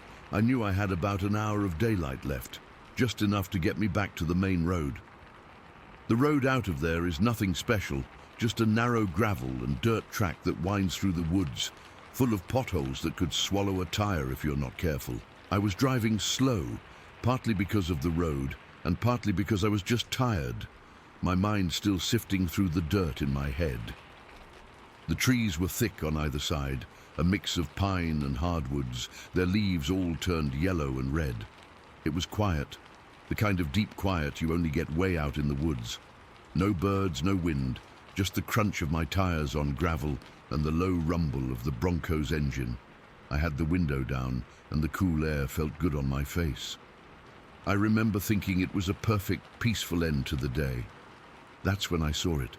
Up ahead, maybe 100 yards, on the right-hand side of the road, there was a movement in the trees. My first thought, my automatic thought, was bear. We have black bears around here, and it's not uncommon to see one, especially around dusk.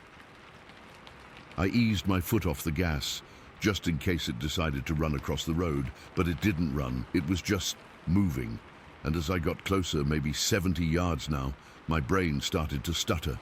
It was big, really big, and dark, a color like wet bark or dark chocolate.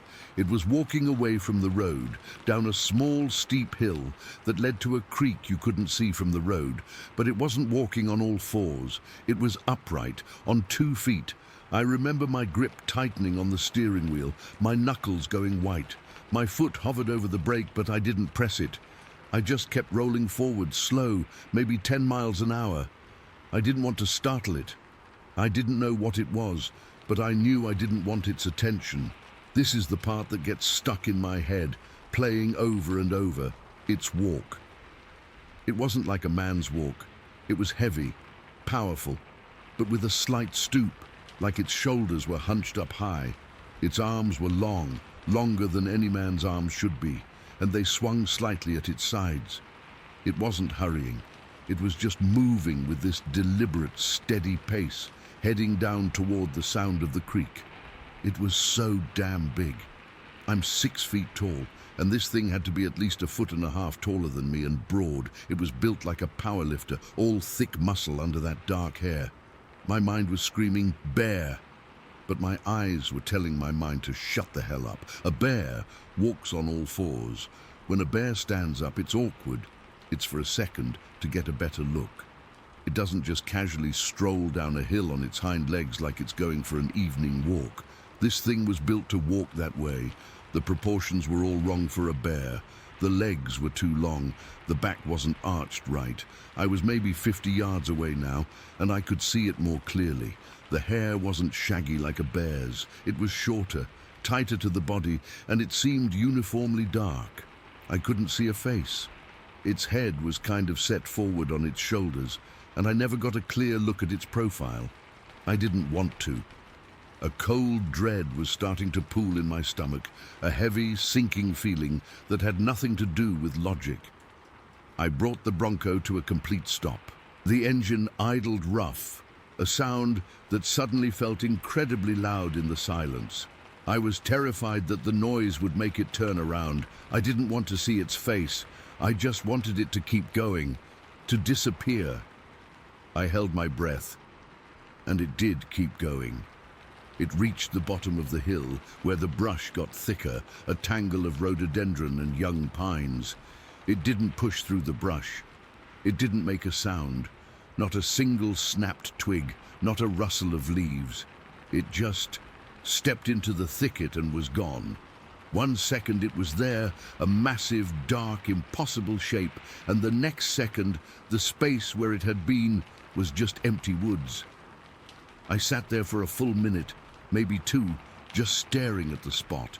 The engine chugged. My heart was hammering against my ribs so hard I could feel it in my throat. My mouth was dry as dust. I kept expecting it to reappear, to step back out and look at me. But nothing moved. The woods were just as still and quiet as they had been before. That's when the real fear set in. The puzzled, nervous feeling turned into a deep, primal terror. It wasn't just that I'd seen something I couldn't explain. It was the way it moved. That silent, fluid motion. A bear crashes through the woods, a deer bolts, a man makes noise. This thing moved like a ghost. It was there, and then it was absorbed by the forest without a trace. I didn't get out. No way in hell was I getting out of that Bronco. The thought never even crossed my mind. All I wanted was to be gone from that spot. I shoved the gear shift into drive and my foot, which was shaking, pressed down on the gas pedal a little too hard. The tires spun in the gravel for a second before catching, and the Bronco lurched forward. I didn't care about the potholes anymore. I swerved around them, my eyes glued to the rearview mirror, half expecting to see it standing in the middle of the road behind me, watching me go. I drove like that for a mile, my breath coming in short, sharp gasps. I finally had to slow down because I was driving dangerously, my hands slick with sweat on the wheel. I rolled up my window. The click of the handle sounded like a gunshot in the quiet cab.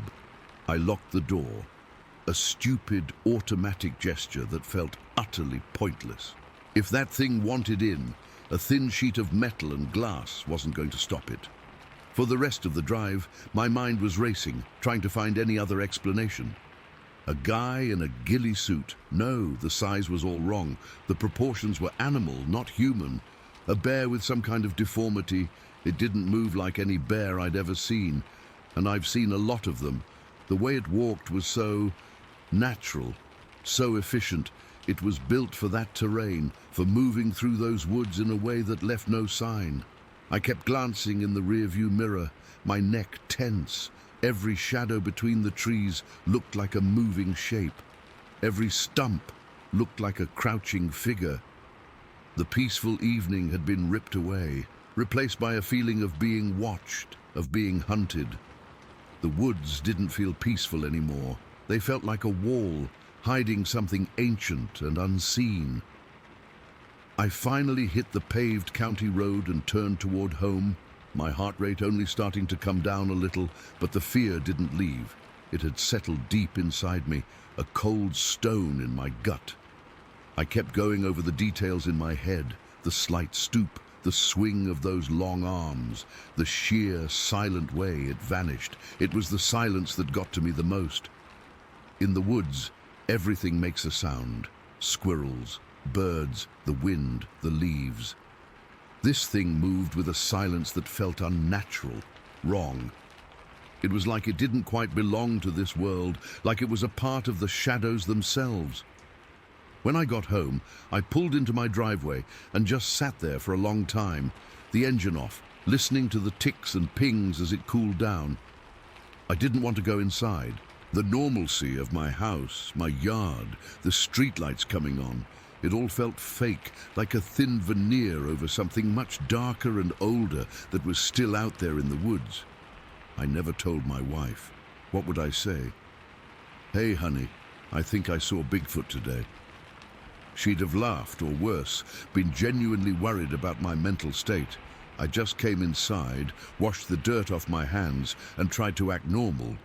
But I was jumpy all night. Every little noise from outside made me flinch.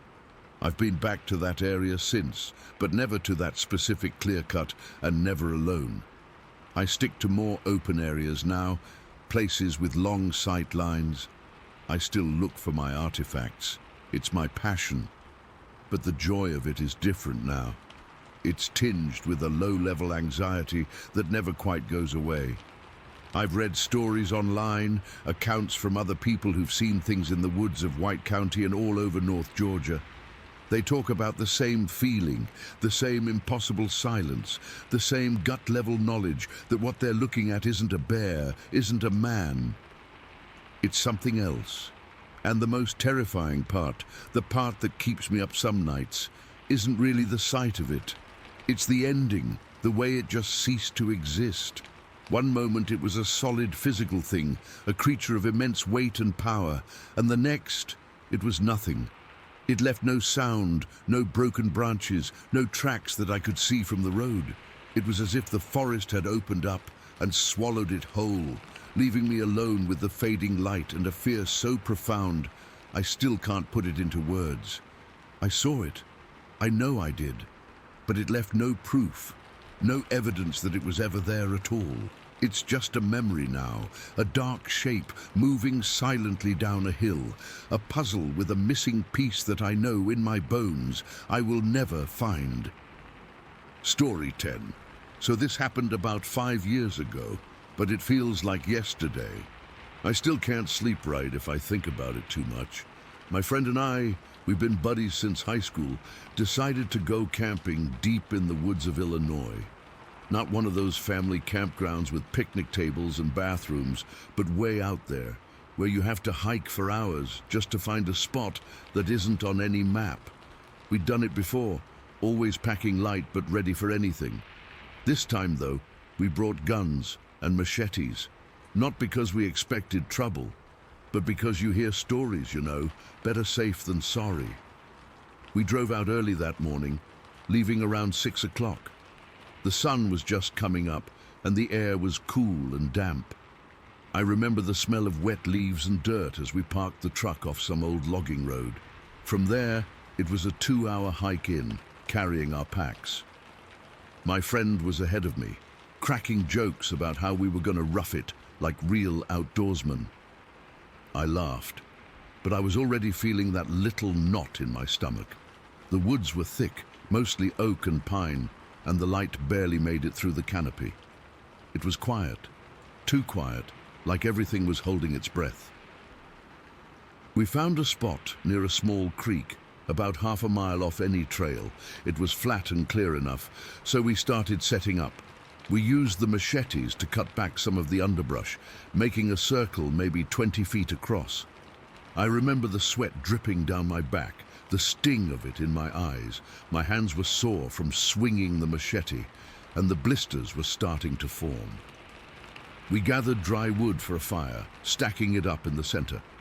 By the time we got the fire going, the sun was high overhead, but under the trees, it felt like dusk. The flames crackled and the smoke smelled good like pine and earth. We sat down, opened some beers, and just chilled for a bit. Everything felt normal, you know, like any other camping trip. Then around 4 in the afternoon, I caught a whiff of something off. At first, I thought it was just the fire or maybe some rotting leaves, but it got stronger. It was this nasty smell, like garbage left out in the sun mixed with this heavy, musky odor, like wet dog but worse.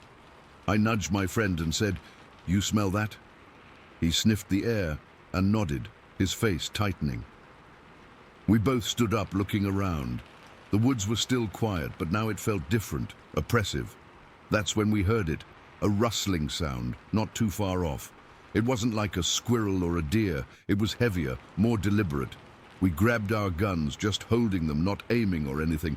The rustling moved in a half circle around our camp, staying just out of sight behind the trees. We could hear branches snapping, like something big was pushing through. My heart started thumping hard in my chest, and I felt that cold sweat break out on my forehead. My friend whispered, "What the hell is that?" But I didn't have an answer. It kept circling, pacing back and forth. We'd hear it on one side, then it would move to the other, always that same pattern. The smell got so strong it made my eyes water. It was like breathing in rot. We tried shouting, thinking maybe it was a bear or something we could scare off. But it didn't stop. If anything, the pacing got faster, more agitated. I remember looking at my friend, and his face was pale, his knuckles white where he gripped his rifle. We stood back to back, scanning the trees. The fire was still going, casting flickering shadows that made everything look twisted and alive. Hours passed. I don't know how many, maybe 3 or 4. The sun went down, and it got dark fast. The only light was from our fire, and it didn't reach far. The circling kept on, relentless. Sometimes it would stop for a few minutes, and we'd think it was gone, but then it would start up again. The sound of its footsteps was heavy, like something dragging weight. I could feel the vibrations through the ground. My legs were shaking, and I had to keep shifting my weight to stay steady. We didn't talk much, just exchanged looks. I kept thinking, this isn't right. This isn't an animal.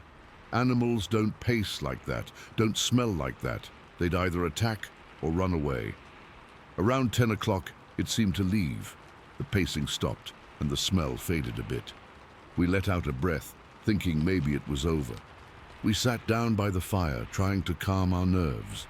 I remember my hands were trembling so bad I could barely hold my beer. My friend said, maybe it was just a bear messing with us. But I didn't believe it. Bears don't circle for hours without showing themselves. Then, out of nowhere, it happened. There was this crashing sound, loud and sudden, like something charging through the brush. It came from the edge of the clearing, and before we could even stand up, it was in the open. I saw it for just a second, but it's burned into my brain. It was tall, way taller than a man with these huge, wide shoulders. It was dark, almost black against the trees, and it moved fast, but not like a person, more like a gorilla, but bigger. It stopped maybe 10 feet from us, and I could hear its breathing, deep, heavy breaths, like it had been running, but there was this guttural quality to it that made my skin crawl. We froze, completely froze. My brain just shut down. Then instinct kicked in, and we dropped to the ground, crouching low. I don't know who moved first, but we started crawling away toward the trees on the opposite side. The ground was rough, covered in sticks and leaves that dug into my hands and knees. I could feel every rock, every thorn. My heart was pounding so hard, I thought it would burst out of my chest. I didn't look back, but I could still hear it breathing, those deep, raspy sounds filling the air. It was so close I could almost feel the heat from its body. We kept crawling, not standing up, just scrambling on all fours like animals. I remember the smell was overwhelming now, like it was right on top of us. My friend was ahead of me, and I could hear him panting, his breaths coming in short gasps. We didn't speak, didn't make a sound. After what felt like forever, we reached the tree line and finally stood up, running without looking back. We didn't grab our gear, didn't even think about it. Our packs, the guns, the machetes, all left behind. All I cared about was getting away. We ran through the woods, stumbling in the dark. Branches slapped our faces and I fell a couple of times, scraping my hands and knees. I didn't feel the pain until later. All I felt was pure, raw fear. It was like something was chasing us, even though I didn't hear anything behind us. Maybe it was still there, watching. I don't know. We didn't stop until we reached the truck, hours later. The hike back felt like it took forever, but we made it just as the sky was starting to lighten with dawn. When we got to the truck, we both collapsed against it, breathing hard. My friend was crying, and I realized I was too. We didn't say much, just got in and drove away. I kept looking in the rearview mirror, half expecting to see something following us. But there was nothing, just empty road and trees. We never went back for our gear, never talked about it much after that. My friend moved out of state a year later and we kinda lost touch. I still go camping sometimes, but never deep in the woods like that. And every time I smell something off like garbage or musk, my heart starts racing all over again. That's it. That's what happened. I don't know what it was, and I don't want to know. All I know is that it wasn't human, and it wasn't any animal I've ever seen. And I'll never forget the sound of its breathing or the way it stood there in the clearing like it owned the place. To this day, I can't explain it, and I doubt I ever will. Story 11. It was a Tuesday night. I remember that much. Just a regular weeknight. I'd gone to bed around 11, read for a bit and fell asleep. My property isn't huge, but it's private. The house sits on about 3 acres, and the back acre is fenced in for the dogs. Beyond that fence, it's just Georgia woods, thick and dark, stretching out for what seems like forever. I've got 2 dogs, both big mutts, part German Shepherd, part who knows what. They're good dogs, protective. They bark at everything, and I mean everything. A leaf blows across the yard wrong and they're on it. Usually a sharp word from the porch is enough to settle them down. That's what I thought it was when they woke me up. It was 1:30 in the morning. The clock on my bedside table glowed red. I was deep asleep, and the barking jerked me out of it. Not the usual half-hearted, hey, something's out there bark. This was different. This was frantic, aggressive, the kind of barking that means business. A deep, guttural growling mixed in with it. The hair on my arms stood up even before I got out of bed. I groaned, swung my legs over the side of the bed, and just pulled on the pair of boxers I'd had on the floor. No point in getting fully dressed. I figured it was a deer that had gotten too close to the fence, or maybe a bobcat. It had happened before. I padded barefoot through the dark house, the wood floor cool under my feet. I didn't turn on any lights. My eyes were adjusted, and the moon was bright enough to see by through the windows. I opened the back door and stepped out onto the wooden porch. The night air was cool and damp, typical for a Georgia spring. "Hey, knock it off!" I yelled into the darkness towards the dogs. They didn't even look at me. They were at the far end of the yard, right up against the chain-link fence, their bodies rigid, hackles raised like bristle brushes. They were staring hard into the blackness of the trees, barking and snarling like I'd never seen before. That's when I heard it. Not the barking. Underneath it. Footsteps. Heavy, slow, deliberate footsteps. Two-legged thump, crush, thump, crush. It wasn't the light, skittering sound of a deer. It wasn't the four-legged gait of a coyote. This was the sound of something big, walking on 2 feet. My first stupid thought was that it was a person, some drunk or lost hiker stumbling around my woods at 1:30 in the morning, but the weight of it, each step had a finality to it, a solid thud that I could feel in the soles of my feet through the porch boards. It sounded like it was crushing branches and leaves underfoot without even trying. A cold knot tightened in my stomach. The person theory evaporated. I'm a big guy. I spent 6 years working as a bouncer at a rowdy bar in Columbus. I've been in fights. I've dealt with aggressive, drunk, stupid people. Nothing in that experience prepared me for the primal fear that started crawling up my spine. This was different. This was a deep-down, animal fear. I ducked back inside, my heart hammering against my ribs. I keep a heavy Maglite flashlight and a 9mm pistol in a quick-access box by the door. My hands were trembling a little as I fumbled with the latch. I got the flashlight first, clicking it on and sweeping the beam across the yard. The dogs were still going crazy, but now they were backing away from the fence, still barking but with less conviction, their tails tucked slightly. The beam of light cut into the trees, but it didn't penetrate far. It just lit up the first layer of trunks and leaves, making the darkness beyond seem even deeper. I grabbed the pistol, the familiar weight of it a small comfort. I stepped back onto the porch, holding the light in my left hand, resting my right wrist on my left to keep the beam steady. I pointed the gun at the ground, finger off the trigger, just like I was taught. "Hey!" I shouted, my voice louder this time, trying to sound authoritative, trying to sound like I wasn't scared shitless. "Who's out there? This is private property. Get the hell out of here!" The footsteps stopped. The woods went silent for a second, and in that silence, the absence of sound was louder than the barking had been. The dogs had gone quiet too. They were just standing there, frozen, staring into the same spot. Then, from that exact spot, maybe 50 feet into the trees, it came, a shriek. It wasn't human. It wasn't an animal I've ever heard. It was this tearing, guttural, high-pitched sound that seemed to rip through the night air. It was full of rage. It was the kind of sound that bypasses your ears and goes straight to the base of your skull. My blood went cold. I actually felt my knees go weak for a second. My mind was racing. I thought about letting the dogs out. They're big. They're tough, but they were cowering. My tough guard dog mutts were pressed against each other, whining softly. They weren't trying to get at whatever it was. They were trying to get away from it. The thought of opening that gate and sending them into that darkness suddenly seemed like a death sentence for them. So I did the next thing I could think of. I raised the pistol and fired 3 shots into the ground in front of me, down by the edge of the porch. Bang, bang, bang. The reports were deafening in the quiet night. The muzzle flashes lit up the yard for a split second. "I'm not fucking around," I screamed, my voice cracking.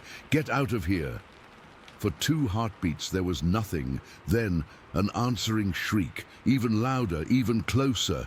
It was a sound of pure, unadulterated fury, and then the footsteps started again.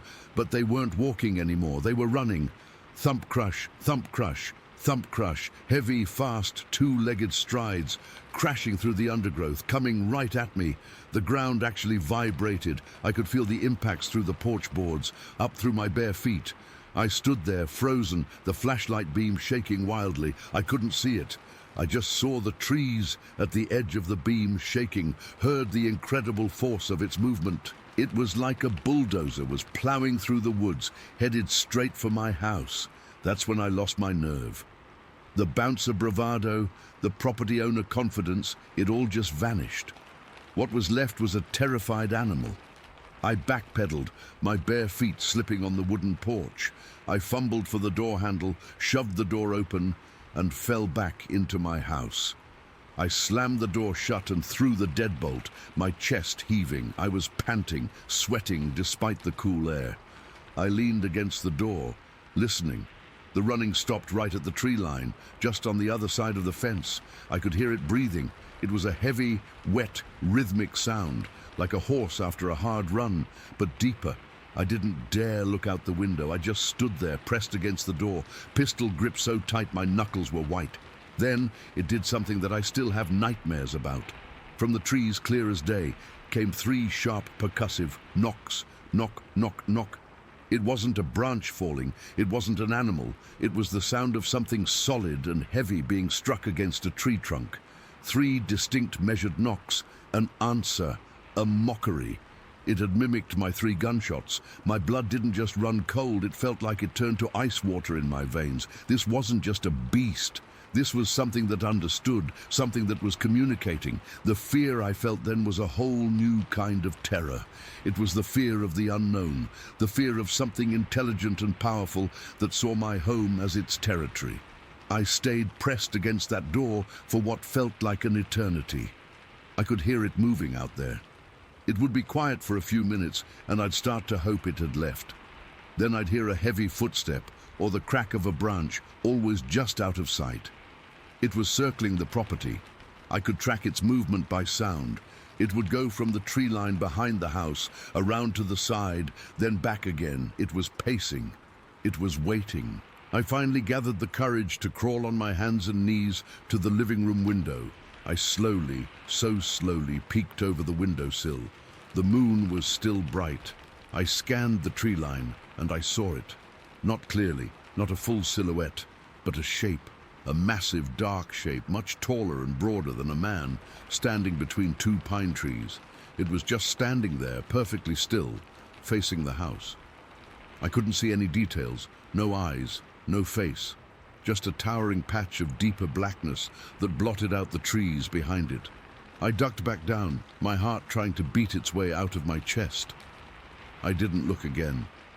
This went on for over an hour of listening to it move, of hearing its heavy breathing, of feeling its presence just beyond my walls.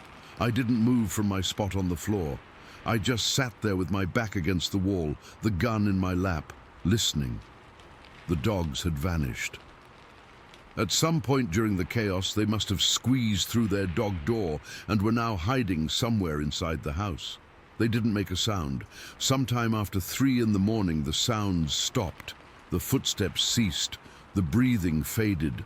The woods went back to their normal night sounds. The crickets started chirping again. It was the most beautiful sound I'd ever heard. I stayed on that floor until the first hints of dawn started to gray the sky outside the windows.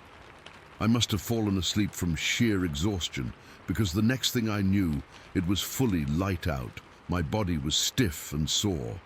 The fear was still there, a hard lump in my throat.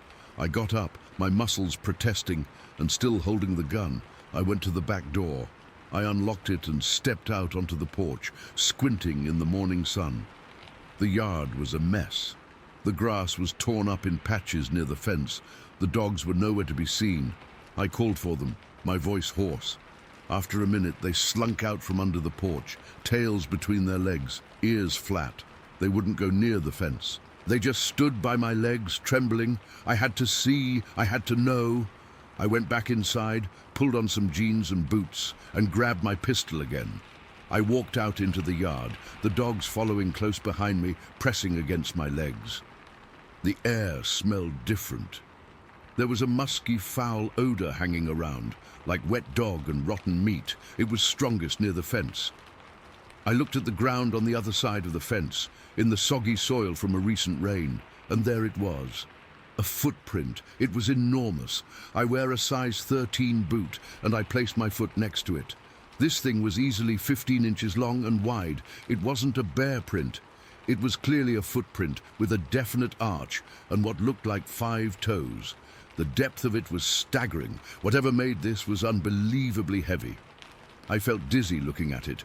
My eyes followed a trail of disturbed leaves and broken branches leading away from the fence. About 20 yards into the woods, I saw it. A small sapling, maybe 3 inches thick, had been ripped right out of the ground. The roots were torn and exposed, clumps of dirt still clinging to them. It wasn't broken. It was uprooted, like someone had just grabbed it and pulled. A little further on, another one, and another. Then I saw something that made my skin crawl. Stuck to the rough bark of one of the ripped-up saplings was a tuft of hair. It was brown, coarse, kind of wiry, about 3 or 4 inches long. I didn't touch it, I just stared. And finally I looked up into the trees. At the edge of a small clearing, there were 2 young, flexible trees, maybe 15 feet tall, bent over and woven together at the top, their trunks forming a large, lopsided X. It wasn't a natural fall. Someone or something had done that. It was a structure. It was deliberate. I stood there for a long time, just taking it all in. The footprint, the uprooted trees, the strange structure, the fur, the memory of the shriek, the charging footsteps, the 3 knocks. It all came together in my head, and the conclusion was inescapable. Something primal, something immensely strong, and something terrifyingly intelligent had been right here. It had invaded what I thought was my safe space. It had looked at my home, at my dogs, at me, and it had not been afraid. It had challenged me, and I had run. I went back inside, locked the door, and sat at my kitchen table. I've been a hunter and an outdoorsman my whole life. I know the woods. I thought I knew what was out there. I was wrong. There's something else in these woods, something that doesn't fit in any book or on any wildlife chart. And the worst part, the part that keeps me up at night now, is the chilling certainty that it knows where I live, and I have no idea if it's finished with me. Story 12. All right, I've been sitting on this for more than 20 years now. I don't talk about it much because what's the point, right? People either think you're lying, crazy, or watching too many movies. But I know what I saw. It's burned into my brain, every single detail, like it happened an hour ago. This was back in the late 90s. Me and my buddy were up near Mount St. Helens in Washington. We were there to hunt elk, just a guy's trip, something we did every fall. We'd driven way the hell out there, down this rough logging road that was more pothole than road, until we found a decent spot to set up camp. It was the 3rd evening. The first couple days had been quiet, a lot of hiking, a lot of sitting, not a lot of seeing. You know how it is. My friend, he'd decided to stay back at camp that afternoon to clean his rifle and get a fire going for later. I figured I'd make one last push, try a technique called still hunting, which is basically just moving super slow and quiet, stopping all the time to look and listen. I wanted to cover an old skid trail I'd spotted on the map, a path cut through the woods for dragging logs out years and years ago. It was overgrown now, but still a clear line through the dense trees. The air was getting cool, that damp Pacific Northwest chill that seeps right into your bones. The light was that long, low, golden kind you get just before the sun really starts to drop, casting these deep, long shadows everywhere. Everything was quiet, the kind of quiet that's so heavy it almost has a sound of its own, just the soft crunch of my own boots on the needle-covered path, and the occasional scolding chatter of a red squirrel. I remember my senses felt really sharp, you know, like they get when you're hunting. You notice every little thing, the way a branch moved 100 yards away, the smell of wet dirt and rotting cedar. I was completely focused. My rifle felt solid and familiar in my hands, the safety off just in case. I was rounding a gentle curve in this old trail, moving from one patch of huckleberry bushes to the next, when I saw it. Movement. Down in the clear cut below me. My first thought, my only thought for a second, was elk. A big one. But it was the wrong shape. It was upright. My brain just sort of stuttered. It was a dark, bulky figure, moving through the brush and the leftover stumps in the cut. It was walking on two legs, like a person, but it was wider. So much wider and thicker than any man I'd ever seen. It had this dark brown, almost black hair covering its entire body. It wasn't shaggy like a bear's. It looked more like thick, matted fur. I froze. I mean, my whole body just locked up. My breath caught in my throat. I was standing there, completely exposed on this trail, and I just stopped moving. My heart wasn't just beating fast. It was like a hammer trying to punch its way out of my chest. I could feel the thudding in my ears, in my neck. It hadn't seen me. It was just moving with a purpose across this clear-cut area. It was maybe 50 yards below me, and the sightline was perfect, unobstructed.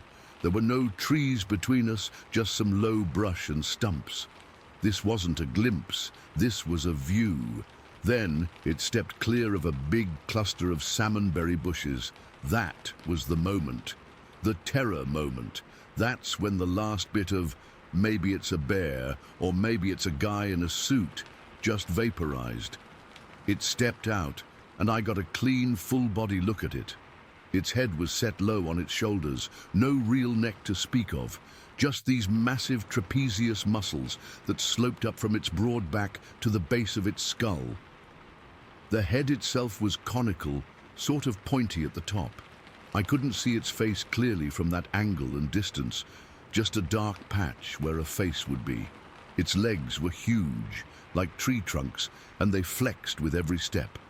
It wasn't walking stiffly.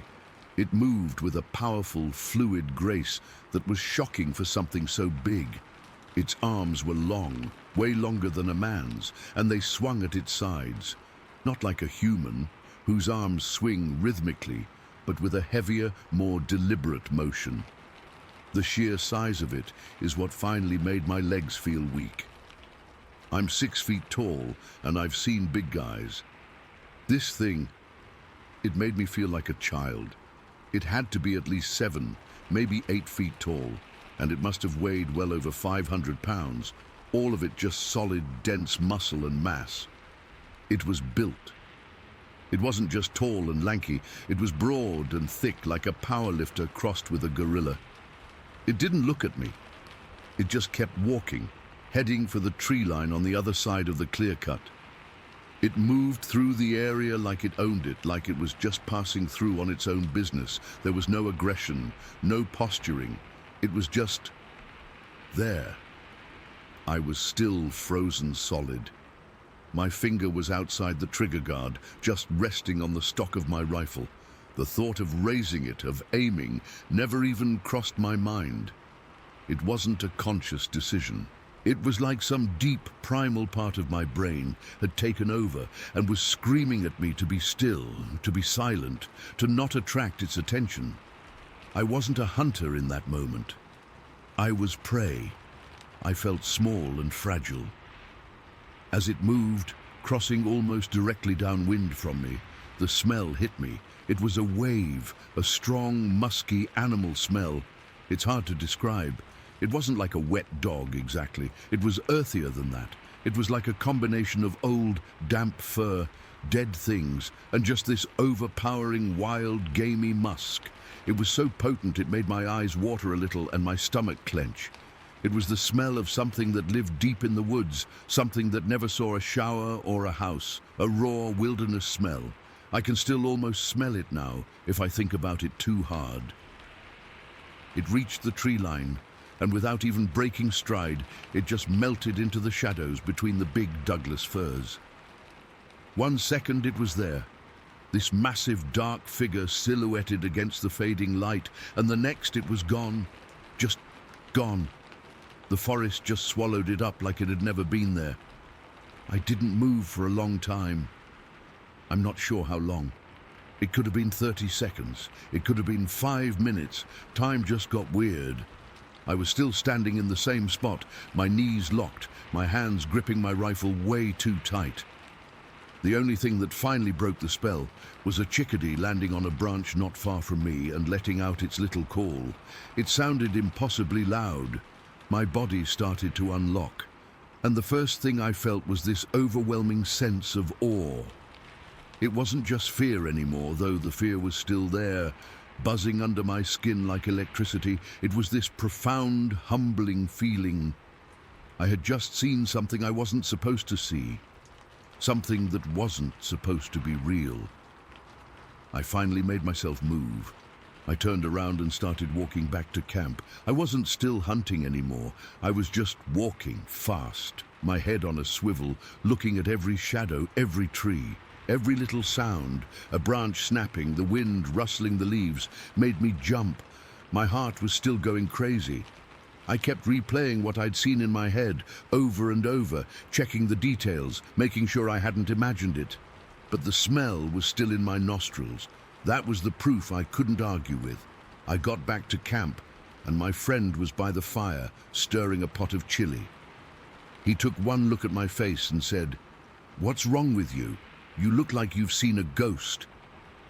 I just stood there for a second, my mouth dry. I didn't know how to say it. How do you say, "Hey, I just saw Bigfoot"? I finally just blurted it out. "I saw something out there." He stopped stirring. "An elk?" "No," I said, and my voice sounded shaky. "Not an elk. It was walking on 2 legs. It was huge, covered in hair." I expected him to laugh, to tell me I was an idiot, that it was a bear, that the light was playing tricks on me. But he didn't.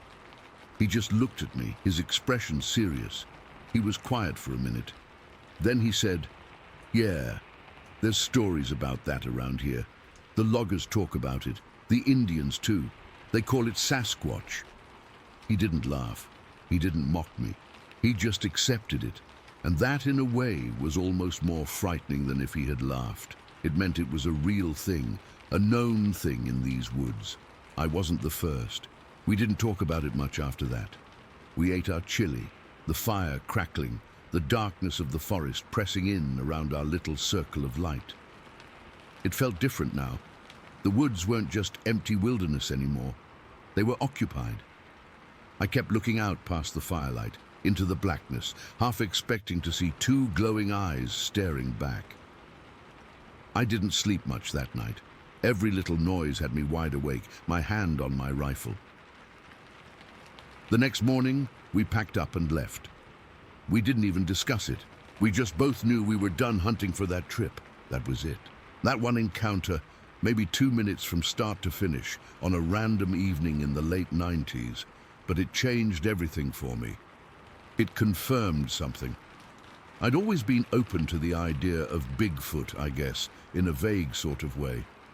You hear the stories, you see the blurry photos, but seeing it, really seeing it, with my own eyes, from 50 yards away in perfect light, that's different. That makes it real. It wasn't a monster. It didn't charge me. It didn't roar. It just walked. It was an animal, a living, breathing thing going about its life, and I was just some guy who got a lucky, terrifying glimpse into its world. I've never seen it again. I've been back to those woods since, but never in that same spot, and never with the same feeling. That one moment was enough. It stuck in my memory, vivid as yesterday, the way it moved, the sheer size of it, the smell, the way my body froze solid with a fear so deep it felt ancient. I can close my eyes and be right back on that trail, watching that dark shape move through the clear cut, and feel my heart trying to beat its way out of my chest. It's real. I don't care who believes me or not. I know what I saw. And sometimes, late at night, I can still smell that musky, wild odor on the air. And I remember that for a few minutes one evening, I wasn't alone in the woods. Story 13. I'm Shannon Morgan, and this is something that happened to me and my wife a few years back. We live out in the country. kind of isolated, with a lot of wooded land around us. It's private property, so we don't get many folks wandering through, which is why we always felt safe going for walks there. That day, it was an early evening in late summer, the kind where the air starts to cool down but still holds on to the warmth from the afternoon. We'd finished up with dinner and decided to stretch our legs, so we headed out onto the trail that leads to this little campsite we've used a few times before. It's nothing fancy, just a cleared spot with a fire pit and some old logs to sit on, surrounded by tall pines and oaks. We got there around 6 o'clock, I'd say, with the sun still up but starting to dip behind the trees, casting long shadows that made everything feel a bit eerie, even before anything weird happened. The walk over was normal at first. We were talking about our day, just casual stuff, and I remember the crunch of our shoes on the dry leaves underfoot. The air smelled like pine and damp earth, with that hint of coming night that always makes me a little nostalgic. My wife was ahead of me by a few steps, her dark hair tied back, and she kept pointing out little things like a squirrel darting up a tree or the way the light filtered through the branches. I felt relaxed, you know, like this was just another quiet evening in a place we knew well. But as we got closer to the campsite, things started to feel off. It's hard to pin down exactly when it began, but I remember noticing that the birds had gone quiet. Usually, around that time, you'd hear chirping and rustling, but it was like someone had turned down the volume on the forest. I didn't say anything to my wife at first because I thought maybe I was just imagining it, or that it was because we were walking and scaring them away. But then I saw her slow down and glance around, her shoulders tensing up a little. She's usually the calm one, so when she gets uneasy, I pay attention. We reached the campsite and it looked the same as always. The fire pit was cold, the logs were where we'd left them, but there was this weird stillness in the air, like the whole place was holding its breath. I remember feeling a chill, even though it wasn't that cold, and I rubbed my arms without thinking about it. My wife sat down on one of the logs, and I stayed standing, scanning the trees around us. That's when I heard it, a low guttural sound from deep in the woods. It wasn't like anything I'd heard before, not a bear or a coyote, which we have around here sometimes. This was deeper, more like a grumble that vibrated through the ground, and it made the hairs on my arms stand up. I looked at my wife, and her eyes were wide. She whispered, "Did you hear that?" And I just nodded, my throat feeling tight. We both stayed quiet for a minute, listening, but it didn't come again. Instead, there was this rustling sound from the bushes to our left, like something big was moving through them. Not fast, but deliberate, like it was taking its time. My heart started pounding, and I could feel sweat beading on my forehead, even though the temperature was dropping. I remember thinking, this is stupid. It's probably just a deer, but deep down, I knew it wasn't. Deer don't make sounds like that, and they don't move that heavily.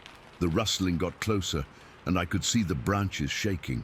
Whatever it was big, taller than a person, from the way the tops of the bushes were swaying.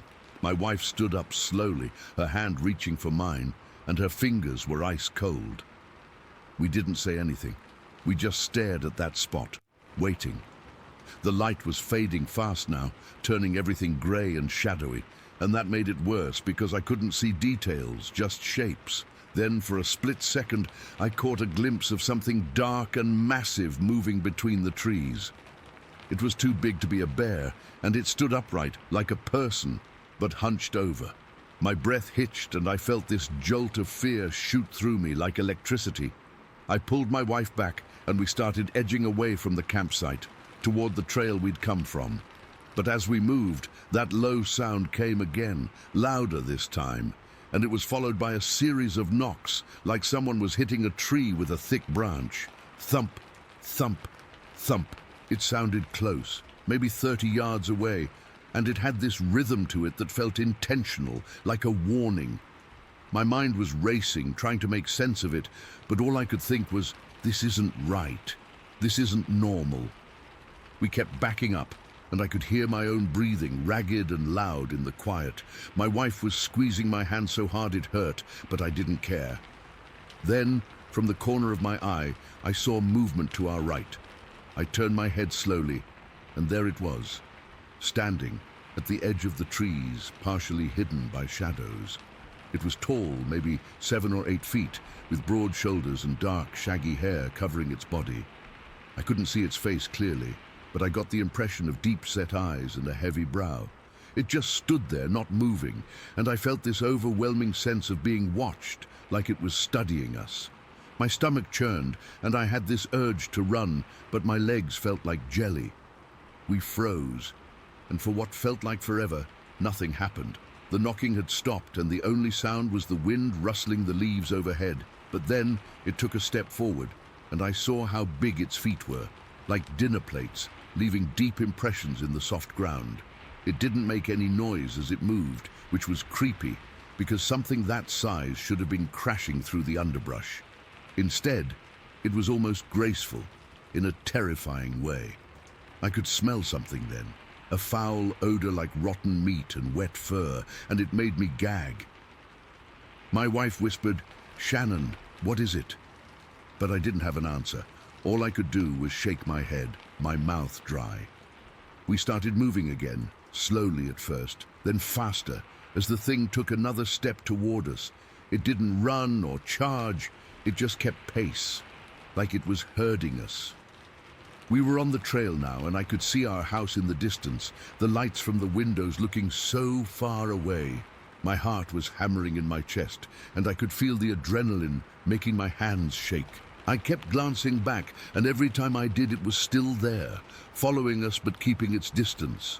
At one point, it let out this long, low howl that didn't sound like any animal I know. It was deep and mournful, and it echoed through the trees, sending chills down my spine. We broke into a run then, not caring about tripping or making noise. I held onto my wife's hand, pulling her along, and we sprinted down the trail. Branches scraped my arms, and I could feel the burn in my lungs from breathing too hard. Behind us, I heard heavy footsteps now, crunching through the leaves, and that smell got stronger, like it was right on our heels. I didn't look back again. I just focused on getting to the house. My wife was crying, short, gasping sobs, and I kept telling her, "We're almost there, we're almost there." But I wasn't sure if we'd make it. When we reached the edge of the woods, I risked a glance over my shoulder, and it was gone. Just like that. The footsteps had stopped, and the forest was silent again, except for our panting and the sound of our feet hitting the gravel driveway. We didn't stop running until we were inside, slamming the door shut and locking it. I leaned against the wall, my whole body trembling, and my wife collapsed on the floor, hugging her knees. We just sat there for a long time, not saying anything, listening for any sounds outside. But there was nothing. Later that night we talked about it, but neither of us could explain what we'd seen. We've never gone back to that campsite, and I still get nervous walking near the woods after dark. Sometimes I think I hear those knocks or smell that foul odor, but it's probably just my mind playing tricks. All I know is that thing was real, and it changed how I see the world. I've read stories online about similar encounters, and it helps to know we're not alone, but it doesn't make the fear go away. It's been years, and I still can't shake the feeling that it's out there waiting. Story 14. Okay, so this happened back in the summer of 2003. I was in my early 20s, and I decided to go camping by myself in the mountains of Washington. I'd been feeling kind of stressed out from work and just needed to get away from everything for a bit. You know how it is. Sometimes you just want to be alone with your thoughts, no phones, no people, just nature. I picked a spot I'd been to a couple times before, near this small stream that trickled down through the trees. It was peaceful, or at least it was supposed to be. That day, I drove up in my old pickup truck, the one my dad helped me fix up. It was a clear day, not too hot, with the sun filtering through the pine trees. I set up camp in a little clearing, maybe 50 feet from the stream. I remember the air smelling like damp earth and pine needles, and the sound of the water was this constant, gentle background noise. I'd brought my ukulele with me. It was this cheap little thing I'd bought on a whim, but I loved playing it. It helped me relax. As the day wore on, I got a fire going and just sat there strumming some simple chords. It was dusk, that time when the light starts to fade and everything gets this soft, golden glow. I was playing this tune I'd been practicing, something folksy and mellow, and I was feeling pretty good. The fire crackled, and I could hear the occasional bird chirping or a squirrel rustling in the leaves. Normal stuff, but then everything just stopped. It wasn't gradual. It was like someone flipped a switch. One minute the woods were alive with sounds, and the next it was dead silent. No birds, no squirrels, not even the wind in the trees. The only thing I could hear was the stream, but even that seemed quieter, like it was muffled. I remember my skin prickling, and I got this weird feeling in my gut, like when you know you're not alone even though you can't see anyone. I stopped playing for a second and just listened. Nothing. Absolute silence. I tried to shake it off, thinking maybe I was just being paranoid. I mean, I was alone in the woods. Of course, it's going to feel eerie sometimes. So I started playing again, a bit louder this time, hoping the music would calm me down. My fingers were trembling a little on the strings, but I kept going. I was staring into the trees beyond the firelight, where the shadows were getting deeper. That's when I heard it, a sharp crack like a thick stick snapping underfoot. It came from my left, maybe 30 yards away, deep in the trees. My heart jumped into my throat. I froze, my hand still on the ukulele strings, and I peered into the darkness. At first, I didn't see anything, just trees and shadows. But then, something moved. Between two tall pines, there was this figure. It was tall, maybe 6 feet or so, and covered in dark, shaggy hair. It was standing upright, like a person. But it wasn't human. I could see its head was kind of peaked, like a cone shape, and its waist was thinner, making it look almost lanky. It was just standing there, partially hidden, but I could make out the outline against the fading light. My brain was screaming at me that this was a bear or something, but bears don't stand like that. They don't have that kind of posture. I felt this cold sweat break out all over my body. My breath caught in my chest, and I could hear my own heartbeat pounding in my ears. I didn't know what to do. Part of me wanted to run, but I was rooted to the spot. So stupidly, I kept playing the ukulele. I don't know why. Maybe I thought if I acted normal, it would go away, or maybe the music was the only thing keeping me from totally freaking out. I played the same chord over and over, my fingers slipping because my hands were so sweaty and shaky. The figure didn't move at first, it just stood there, and I had this intense feeling that it was watching me, not in a curious way, but like it was studying me. Its eyes, I couldn't see them clearly, but I felt them, you know, like a weight pressing down on me. I kept playing, and for a minute nothing happened. Then it leaned out from behind the tree just a little, like it was trying to get a better look. That's when I really saw how big it was. Not massive, but tall and solid, with arms that hung down kinda long. The hair on its body was matted and dark, almost black in the dim light. I must have stopped playing without realizing it, because my hands just froze mid-strum. As soon as the music stopped, everything changed. The thing let out this sound. It wasn't a growl or a roar, but something else.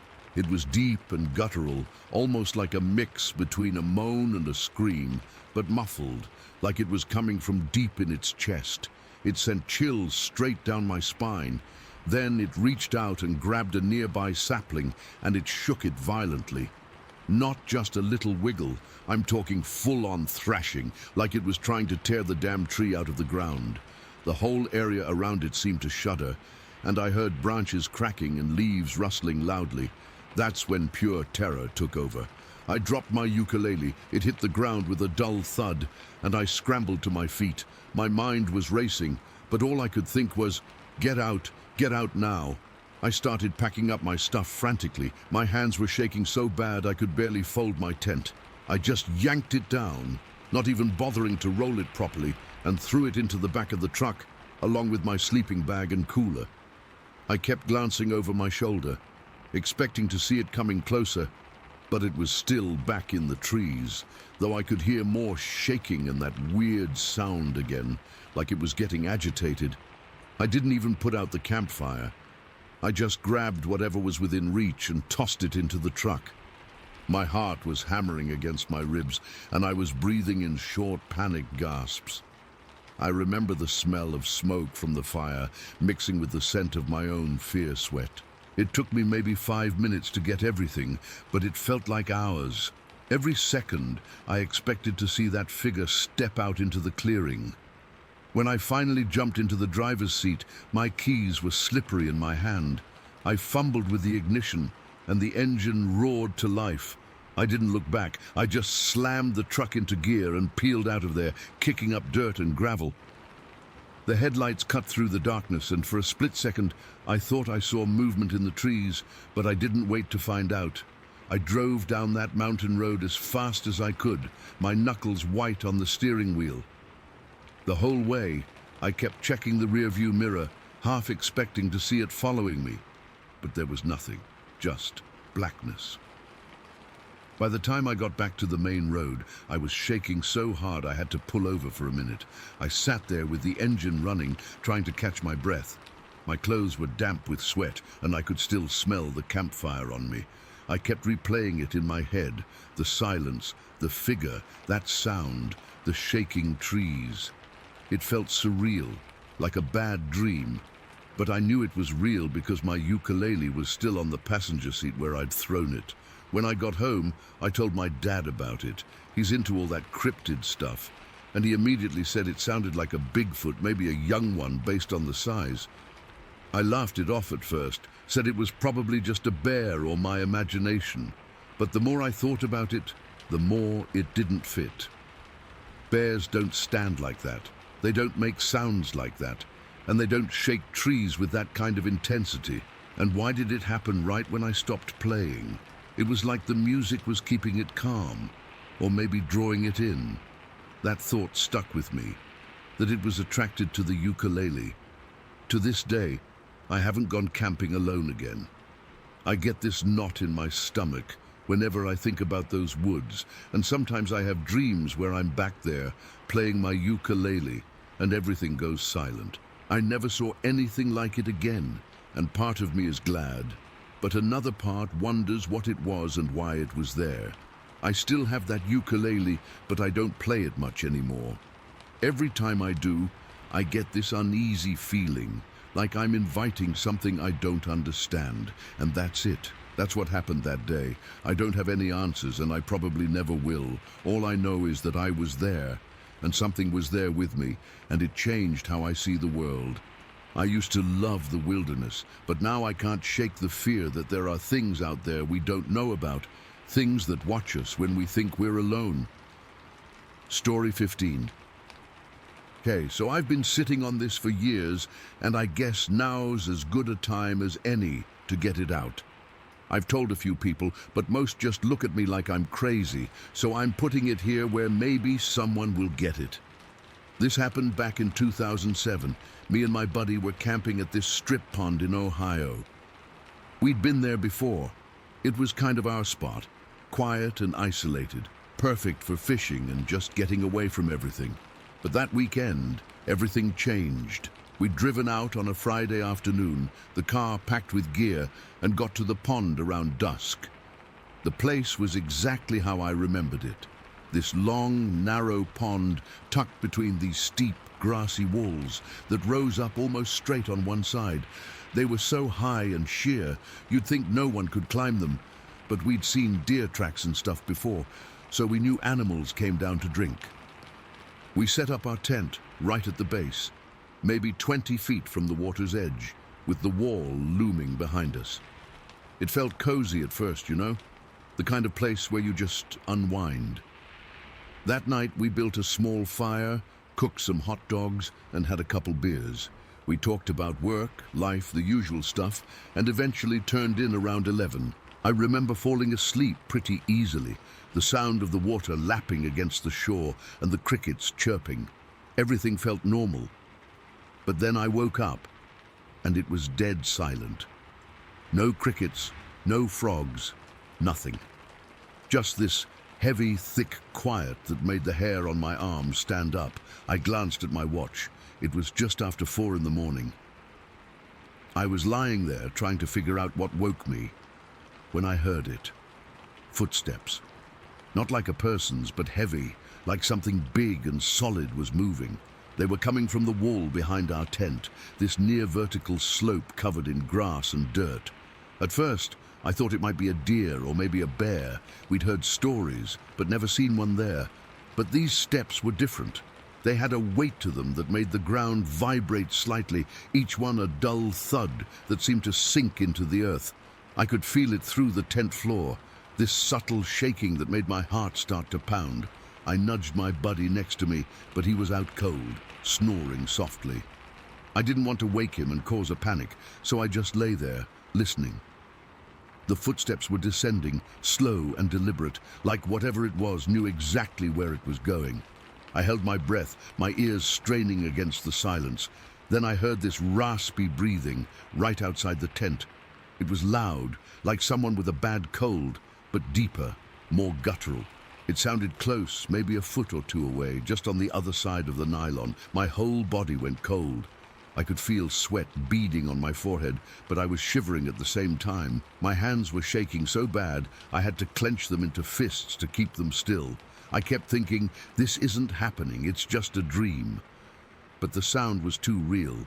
The breathing was steady, inhaling and exhaling in this rough, wet rhythm that made my skin crawl. I could almost smell it, this faint, musky odor seeping through the tent fabric like damp earth and something else. Something rotten. I don't know why I did it, but my throat was dry, and I cleared it softly, just a little cough to wet my mouth. And then it mimicked me. Not exactly, but close enough. It made this low, grating sound that echoed mine, but with this mocking tone like it was teasing me. I felt this jolt of pure terror shoot through me. My stomach tightened, and I thought I might throw up. That wasn't an animal. Animals don't mock you. Without thinking, I yelled out, "I have a gun!" My voice was shaky, but loud enough to carry. I didn't actually have one. We'd left it in the car, stupidly, but I was hoping to scare it off. For a second, everything went quiet again. No footsteps, no breathing. I held my breath, waiting, hoping it had worked. But then I heard it move, not away, but toward the water. I could hear the squelch of mud under its feet, the sound of it wading into the pond.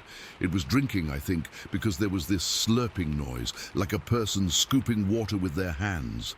It lasted for what felt like minutes, each slurp making my heart hammer harder. Then it came back. The footsteps approached the tent again, slower this time, and I could hear it breathing once more. That same raspy sound. It paused right outside, and I swear I felt the tent fabric bulge inward slightly, like it was leaning against it. I was frozen, unable to move, just staring at the shadowy shape I could see through the thin material. It was tall, really tall from what I could tell. The top of the tent was brushing against something, then it turned and started climbing back up the wall. The footsteps were heavier now, more strained, like it was pulling itself up the steep slope. I could hear dirt and rocks tumbling down, and then gradually the sounds faded away. I didn't sleep after that. I just lay there, trembling, until the sky started to lighten. My buddy woke up around 6, and I told him everything. He looked at me like I'd lost it, but he could see I was serious. I was still shaking, and my clothes were damp with sweat. We decided to check outside once it was fully light. The first thing I noticed was the silence was gone. Birds were chirping, and everything felt normal again, but my nerves were shot. We stepped out of the tent, and that's when we saw them. Footprints in the mud near the water's edge, leading from the wall to the pond and back.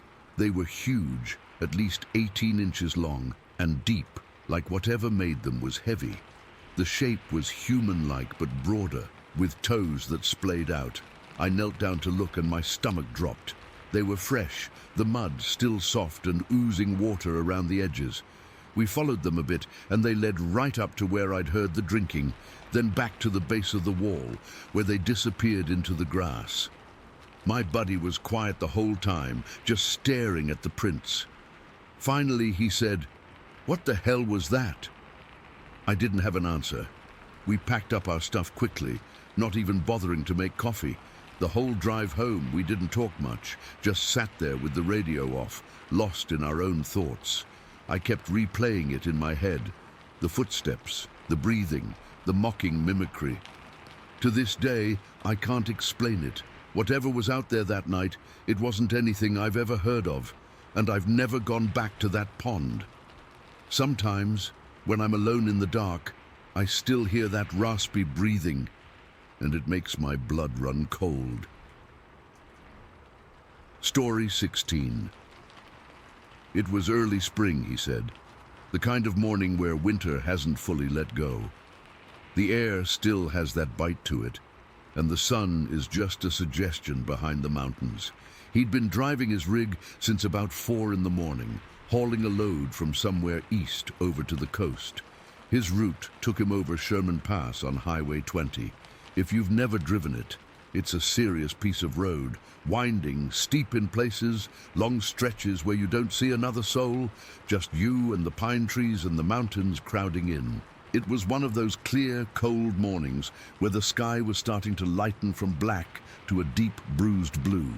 He had the heater on, the radio playing some old country station that was fading in and out, and he was just focused on the curves, the coffee in his thermos keeping him going.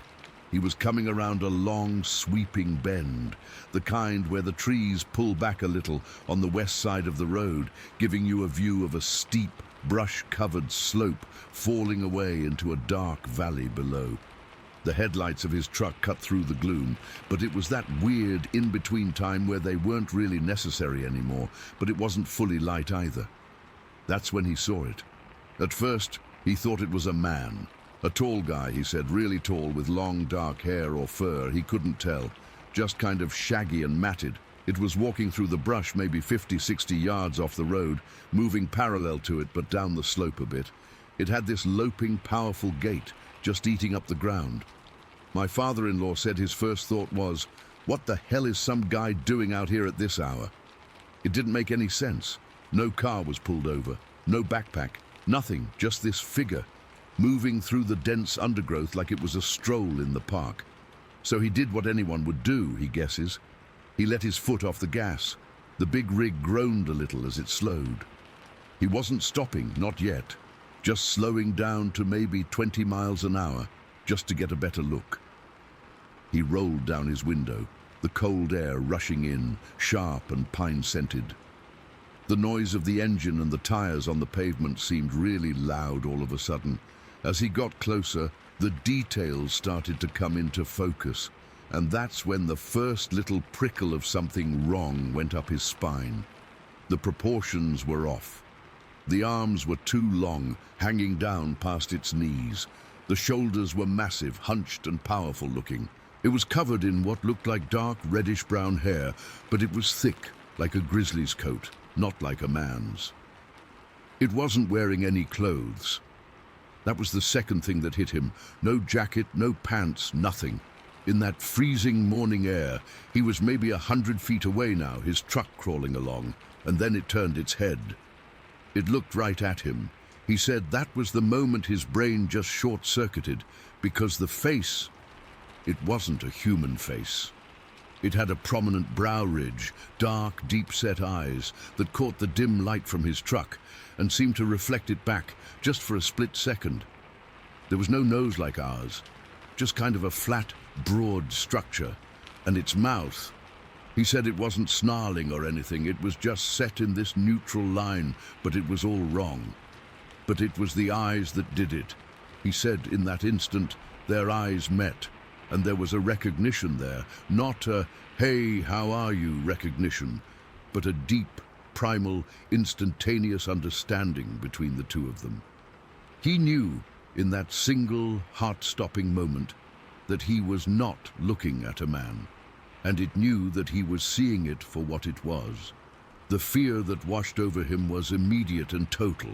It was a cold wave that started in his gut and just radiated out, freezing him to his seat. His hands locked on the steering wheel, his breath caught in his throat, and then it moved. The creature didn't just run, it pivoted. My father-in-law used that word specifically, pivoted. It was a sharp, explosive movement, all that power in its legs coiling and then releasing. It went from this loping walk to a full-on sprint in the blink of an eye. It didn't run away from him, parallel to the road. It turned sharply and bolted straight down the slope, south of the highway. He said the slope was incredibly steep, littered with rocks, fallen logs, and thick patches of slide alder and devil's club. A man, even the most agile trail runner, would have had to pick his way down carefully, would have stumbled, would have fallen. This thing, it just launched itself down that hill. It moved with a speed and a grace that was absolutely terrifying. It wasn't just fast, it was fluid. It ducked under branches without breaking stride, its long arms sometimes touching the ground for balance, other times just swinging, powering it forward. It moved like the land was a part of it, like gravity was just a suggestion. The sound it made wasn't a crash or a thrash. It was more of a powerful, rhythmic swishing, a series of heavy, sure-footed impacts on the earth that were already fading as it descended. He watched, stunned, as it disappeared into the tree line at the bottom of the slope. 1 second it was there, a massive dark shape flowing down the mountainside, and the next, it was just gone. Swallowed by the deep shadows of the firs and hemlocks, the woods just absorbed it. The whole thing, from the moment it turned its head to the moment it vanished, lasted maybe 5 seconds. 10 at the absolute most. And then there was just silence.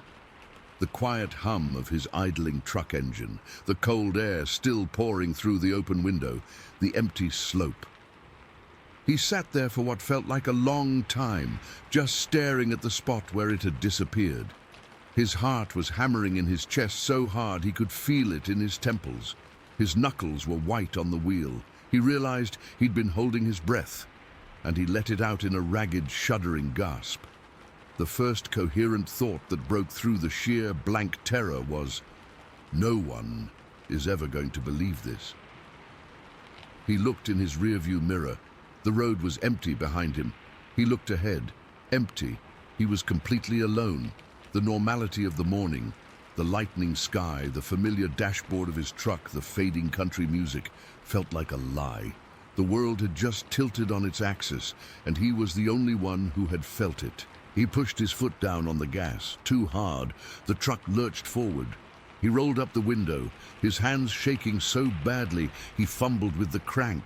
He needed to get out of there. He drove, his eyes constantly flicking to the rearview mirror, half expecting to see that thing keeping pace with him on the side of the road, those dark eyes fixed on him. He kept his speed up, taking the curves faster than he should have, just wanting to put as much distance between himself and that spot as possible. For the rest of the drive, his mind was racing, trying to process it, to file it away as something explainable. A bear? No. He's seen plenty of black bears. They don't walk upright like that for long, and they sure as hell don't have that build, that face, that intelligence in the eyes. A guy in a fur suit at 5 in the morning in the middle of nowhere in freezing temperatures, sprinting down a near vertical slope like an Olympic athlete. It was absurd. There was no rational box to put it in. It defied every box. He finished his delivery run on autopilot. He said the whole day felt hazy, like he was moving through a dream. He didn't tell his dispatcher. He didn't tell the other drivers at the depot. He didn't even tell his wife when he got home that evening. He just went inside, took a shower, and tried to scrub the feeling of those eyes off of him. He never reported it to the police or the Forest Service or anyone. What would he say? "Hey, I saw a Bigfoot on Highway 20. They'd think he was crazy or tired or drunk. He had a reputation to uphold, a job to keep. So he buried it. He packed the memory away in a deep, dark corner of his mind and tried to forget it. But you don't forget something like that. He told me it would come back to him at the weirdest times. He'd be driving a different route, see a shadow move in the trees, and his heart would skip a beat. He'd wake up in the middle of the night sometimes, hearing that rhythmic swishing sound in his dreams. The image of it turning its head, those eyes locking with his, was burned into his brain. He only told me about it years later, after my mother-in-law had passed away.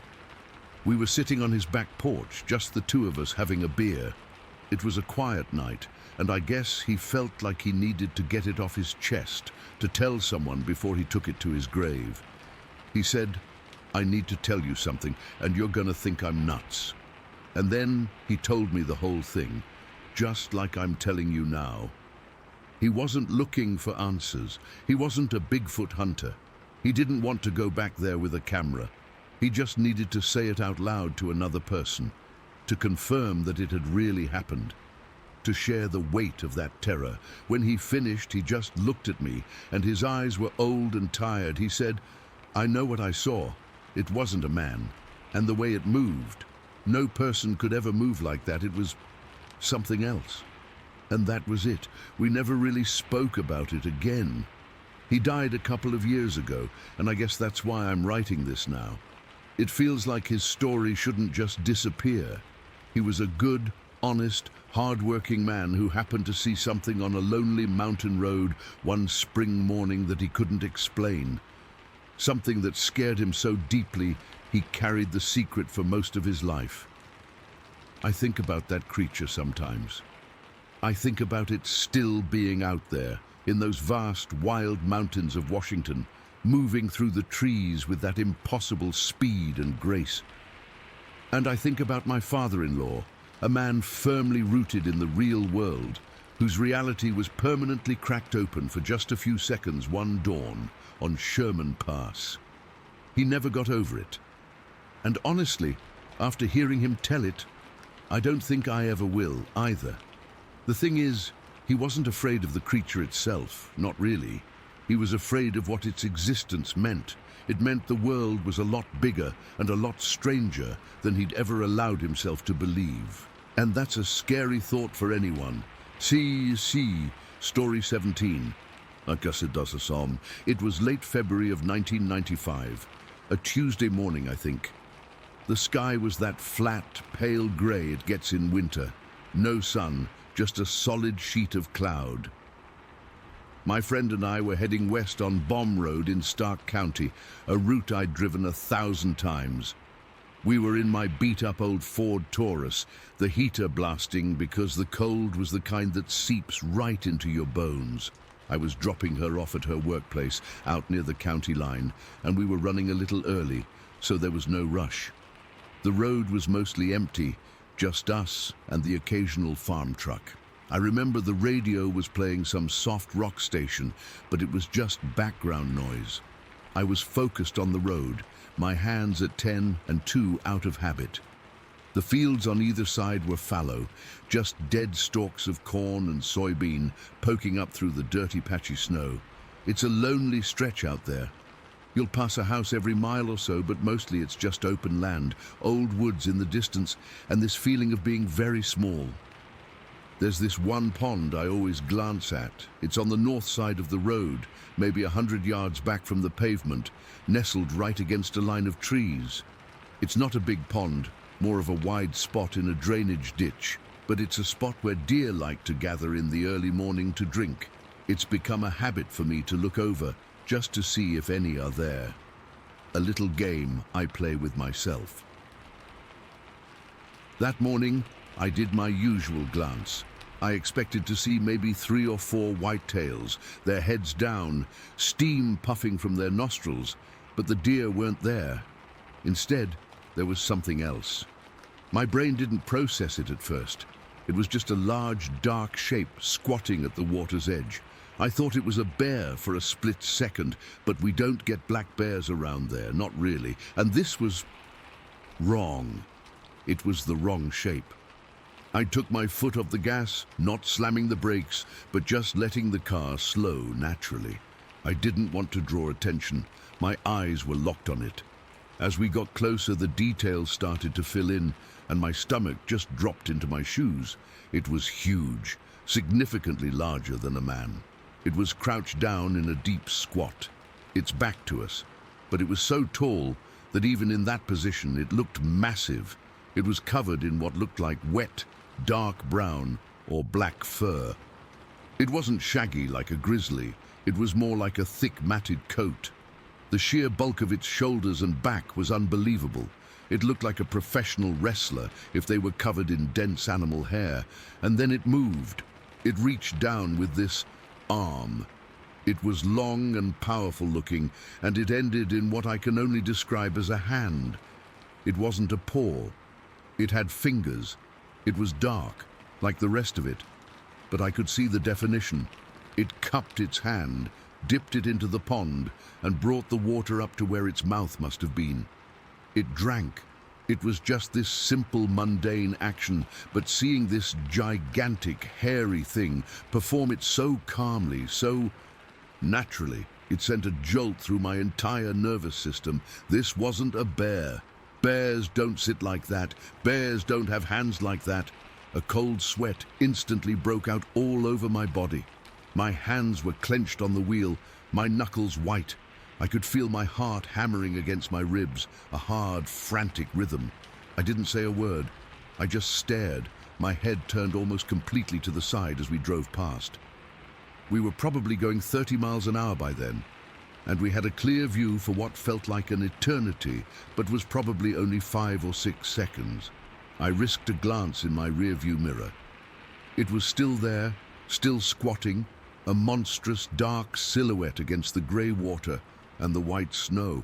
Then I looked straight ahead, my eyes wide, my breath caught in my throat. The inside of the car felt suddenly suffocating. The heater was blowing dry, hot air, but I felt chilled to the marrow. We drove in complete silence for a full minute. The only sounds were the hum of the tires on the asphalt and the tinny love song still playing from the dashboard. The silence was thick, heavy. I could feel my friend sitting perfectly still in the passenger seat next to me. I could hear her breathing, a little shallow. I had to know. I had to know if I had just lost my mind. My voice came out as a croak. I had to clear my throat. "Hey," I said, not taking my eyes off the road. "Back there at the pond. Did you see something?" She didn't answer right away. The pause was agony. I could feel the weight of her stare on the side of my face. Finally, she spoke, her voice quiet and strained. "Yeah, I saw it." My skin prickled all over. What did you see?" I asked, still not looking at her. I was afraid if I looked at her, I'd lose control of the car. She took a deep, shaky breath. It was big, really big. It was all hairy, dark hair. It was squatting down by the water. She paused, and I could hear the fear in her voice, the same cold dread that was filling me up. It reached down. With its hand, it scooped up water and drank it. Every word was a confirmation, a nail in the coffin of my old reality. She had seen the exact same thing, down to the specific gesture. I hadn't prompted her. I hadn't said, "Did you see a big hairy thing drink water?" I just asked if she saw something, and she described it perfectly. A chill, different from the winter cold, went straight up my spine and into the base of my skull. It was a chill of pure, undiluted realization. This was real. It wasn't a trick of the light. It wasn't a shared hallucination. It wasn't a deer or a stump or a man in a fur coat. What we had just seen was a living, breathing creature that wasn't supposed to exist. I finally chanced to look at her. Her face was pale, her eyes wide and fixed on the road ahead. She had her arms crossed tightly over her chest, like she was trying to hold herself together. "What was it?" she whispered, her voice trembling. "I don't know," I said, and my own voice was just as unsteady. "I don't know." We didn't say anything else for a long time. I pushed down on the accelerator, wanting to put distance between us and that pond. The familiar landscape outside the windshield now felt alien, threatening. Every clump of trees, Every shadow in the distance felt like it could be hiding another one. The woods didn't look like woods anymore. They looked like a curtain, and something had just stepped out from behind it for a moment. My mind was racing, trying to fit what I'd seen into a box I could understand. Bigfoot, Sasquatch, the words floated up from childhood cartoons and silly tabloid headlines. I had always been a skeptic. I thought it was all hoaxes and misidentified bears. But this was neither. The proportions were all wrong for a bear, the way it squatted, the length of its arms, the clear, human-like articulation of its hand as it drank. No, that wasn't a bear. I kept checking the rearview mirror, half expecting to see it loping after us on the road, a dark giant closing the distance with terrifying speed. But the road behind us remained empty. The rest of the drive is a blur. I know I dropped her off. We didn't really say goodbye, just a quick, nervous glance, and then she was out of the car and hurrying towards her building. I drove home, my head on a swivel, my heart still thumping. I remember getting back into my house and locking the door behind me, something I never did during the day. I stood in my living room, the silence of the house feeling oppressive. I walked to the window and looked out at my own backyard, the ordinary trees and the bird feeder, and it all looked different. The world had gotten bigger and infinitely stranger in the space of a few seconds on a Tuesday morning. I didn't call the police. What would I say? Hello, I'd like to report a Sasquatch drinking from a pond on Bomb Road. They'd think I was crazy. I didn't tell anyone else for a long, long time. Who would believe me? I barely believed it myself, but my friend had seen it too. That was the thing that anchored me to reality. We had both seen the same impossible thing. It confirmed for me that my eyes hadn't lied. The memory is burned into my brain with a terrifying clarity. The flat grey light, the stark white snow, the dark, still water of the pond, and that thing, a massive living statue of muscle and fur performing a simple earthly act that made it seem, for a moment, almost relatable. Almost. The fear didn't fade for weeks. It changed into a low-grade, constant anxiety, a heightened awareness of the woods around me. I stopped glancing at that pond when I drove by. I couldn't bring myself to look. I'd just stare straight ahead, my hands tight on the wheel, and press the gas a little harder. That single, silent encounter on a routine drive shattered a lifetime of comfortable skepticism. I don't know what it was. I'll never know. But I know what I saw, and I know my friend saw it too. And sometimes, late at night, when the wind is blowing just right, I find myself looking out the window into the darkness, and I wonder if it's still out there, and if it ever thinks about the two people in the car who saw it drink from a pond one winter morning. Story 18. It was a typical Friday evening. I had some classmates over, just a couple of guys from my econ class, and we were hanging out, drinking beers and shooting the shit about classes and life. The house was kind of rustic, with a big deck out back that overlooked this narrow trail leading into the woods.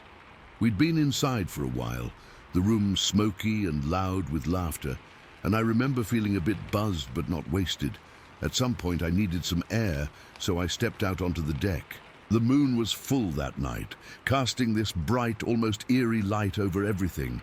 It was cold enough that I could see my breath, and the forest was dead quiet, which was weird because usually you'd hear owls or something. I was just standing there, leaning against the railing, when I saw movement down the trail.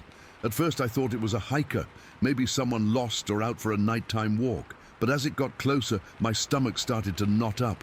This thing was huge, like way bigger than any person I'd ever seen.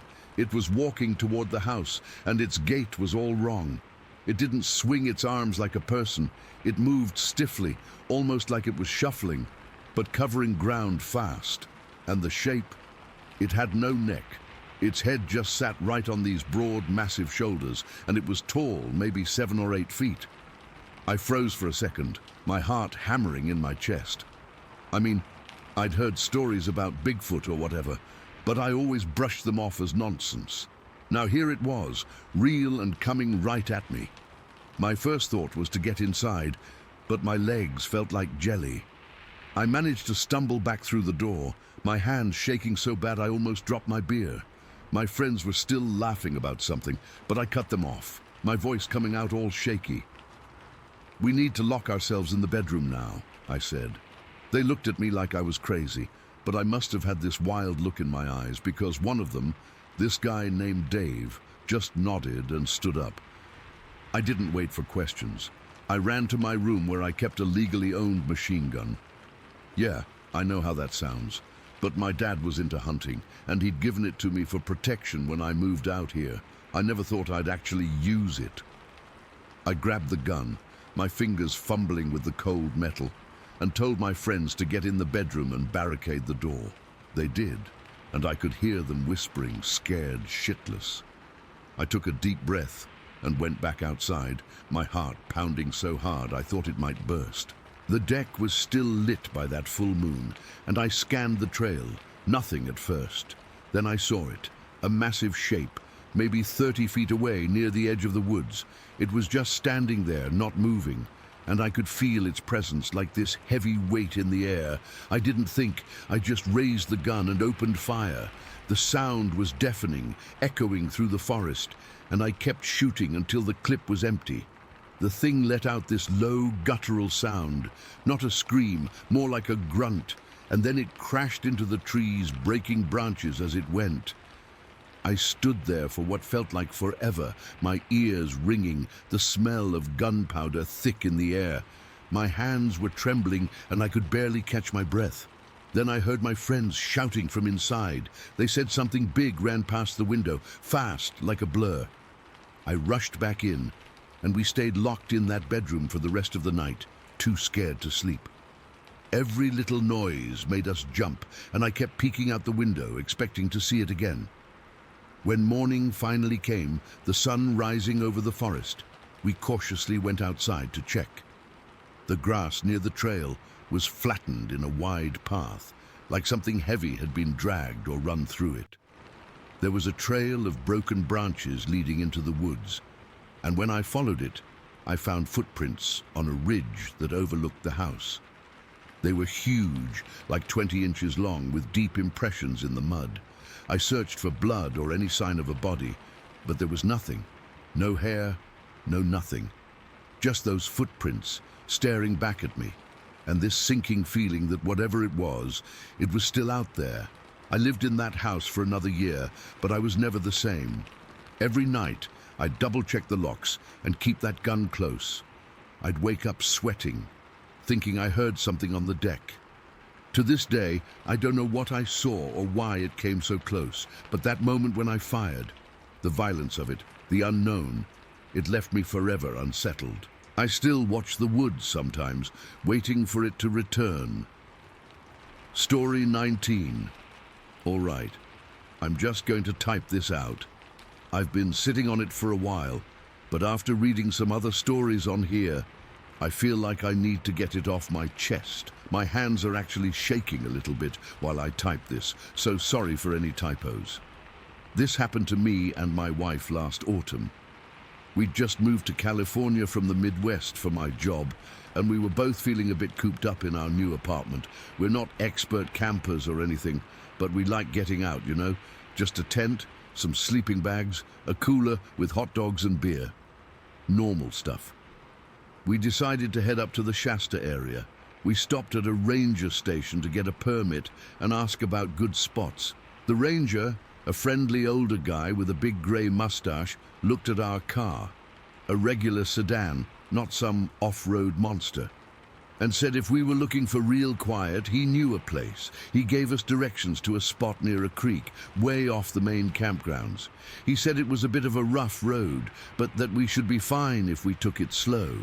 He said people didn't use it much anymore. At the time, that sounded perfect. Secluded, private. We found the turnoff he mentioned. Rough road was an understatement. It was more of a dirt track, full of potholes and overhanging branches that scraped the roof of our car. It took us almost an hour to go what felt like a couple of miles. The forest got thicker, darker. The sunlight just didn't seem to reach the ground the same way. We finally broke through into a small clearing right next to a creek. It was beautiful, I'll give it that. The water was clear and made that gentle rushing sound. The air was cool. We were totally alone. We set up camp. It was hard work getting the tent stakes into the rocky ground, and I remember my lower back was already starting to ache.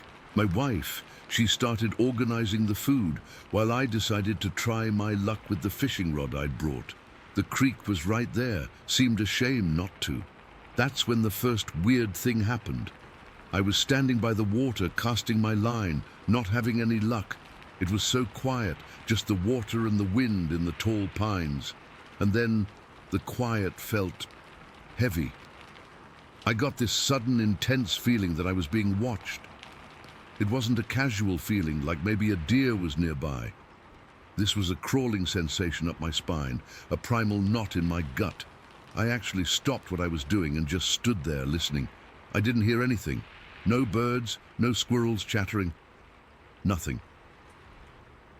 The forest had gone completely silent. I scanned the tree line on the other side of the creek. The shadows between the trunks were deep and black. I couldn't see anything moving, but the feeling was so strong it was almost a physical pressure. I told myself I was being stupid, that it was just new place jitters. I packed up my fishing gear and walked back to camp, forcing myself not to look over my shoulder, but I could feel eyes on my back the entire way.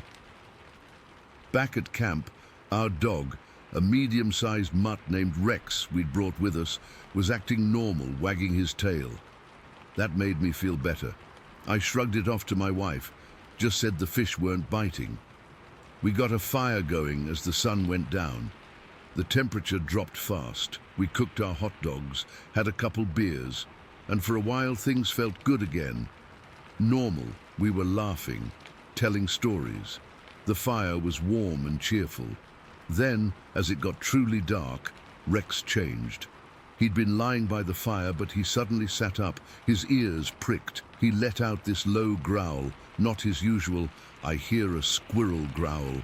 This was deeper, a rumble from his chest. He was staring past me, into the absolute blackness of the woods beyond our circle of firelight. My wife noticed it too. "What's with him?" she asked. I just said, "Probably just a raccoon or something." But I didn't believe it. A few minutes later, the smell hit us.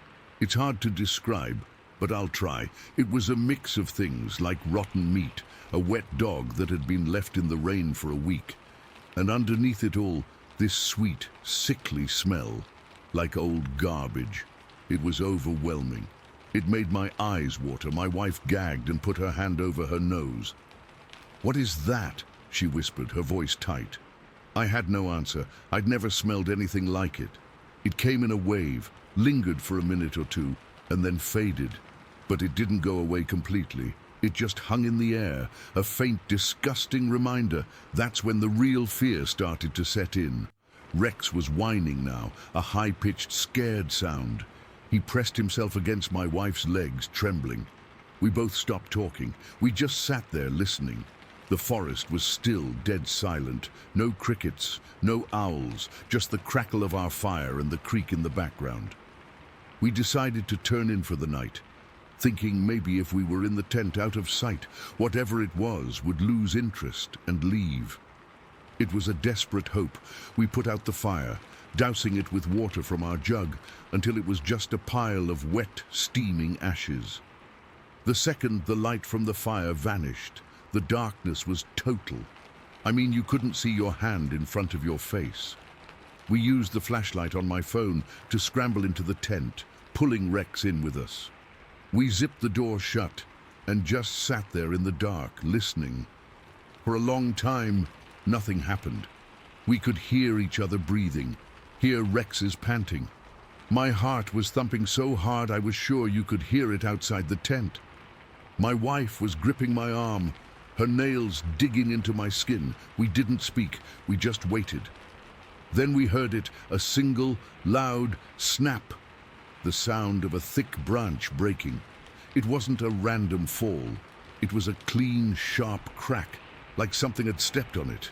It came from maybe 30, 40 yards away, right where I'd felt like I was being watched earlier. Rex let out a scared little yelp and buried his head under my wife's arm. We froze. I remember my mouth went completely dry. My wife's hand tightened on my arm even more. Then another sound started. This is the part I have the hardest time describing. It wasn't a growl, it wasn't a roar. It was this guttural whooping noise, but mixed with a scream. It was low and high at the same time, if that makes any sense. It was loud, echoing through the trees, and it sounded so intelligent, not like an animal in pain, but like a sound made with purpose. It was a sound of pure, raw aggression. It's a sound that's been burned into my brain. I can still hear it sometimes when it's too quiet. That noise seemed to go on forever, and then it stopped. The silence that followed was even worse. It was a waiting silence, and then the crashing started. It wasn't someone walking, it was a full-on charge. Something big, really big, was moving through the woods directly towards our tent. We could hear it smashing through the undergrowth, the sound of branches and saplings just being obliterated. It was fast, unbelievably fast. The ground was shaking. I have a handgun, a 9mm. I keep it for home defense, and I'd brought it with us, unloaded and locked in a case, more out of habit than any real expectation of needing it. In that moment, fumbling in the pitch black, I tore open the case. My hands were shaking so badly I could barely get the magazine in. I remember the cold, heavy feel of the metal, the click as the magazine seated. I chambered around. The sound was obscenely loud in the tiny tent. I didn't know what I was going to shoot at. I couldn't see anything. I just knew I had to do something. My wife was sobbing quietly next to me. As the crashing got closer, I did the only thing I could think of. I scrambled to the tent door, unzipped it just a few inches, and I screamed. I don't even know what I said. It was just a raw, terrified shout, a "get the hell away from us" kind of sound. I fired one shot into the air. The muzzle flash was blinding in the darkness, and the bang was deafening. The crashing stopped, just like that. It didn't fade away. It stopped dead. 1 second, it was a thunderous, earth-shaking charge. The next, there was nothing. The smell, however, that foul, rotten stench, came back stronger than ever, so thick I could almost taste it. It was right there. Whatever it was right outside our tent. We didn't move. We didn't breathe. Rex was silent, completely shut down. We sat like that for what felt like hours, just listening. We never heard it move away. It was just gone. The rest of the night was the longest of my life. We didn't sleep a wink. We just sat, huddled together in the dark, clutching each other. Listening to every tiny sound, every rustle of a leaf made us jump. The smell lingered for a long time before it finally, gradually, faded away. The forest sounds never came back. It was silent until the first birds started chirping just before dawn. When the sun finally came up, it felt like a miracle. The grey light filtering through the green tent fabric was the most beautiful thing I'd ever seen. We were exhausted, wired, and trembling with adrenaline still. We slowly, carefully unzipped the tent and looked out. The campsite looked normal. Our chairs were there, the cooler, the dead fire pit. Everything was exactly as we'd left it. Except it wasn't. I had left my fishing gear and a small hatchet I'd used to split some kindling near the fire pit. They were gone. My stomach dropped.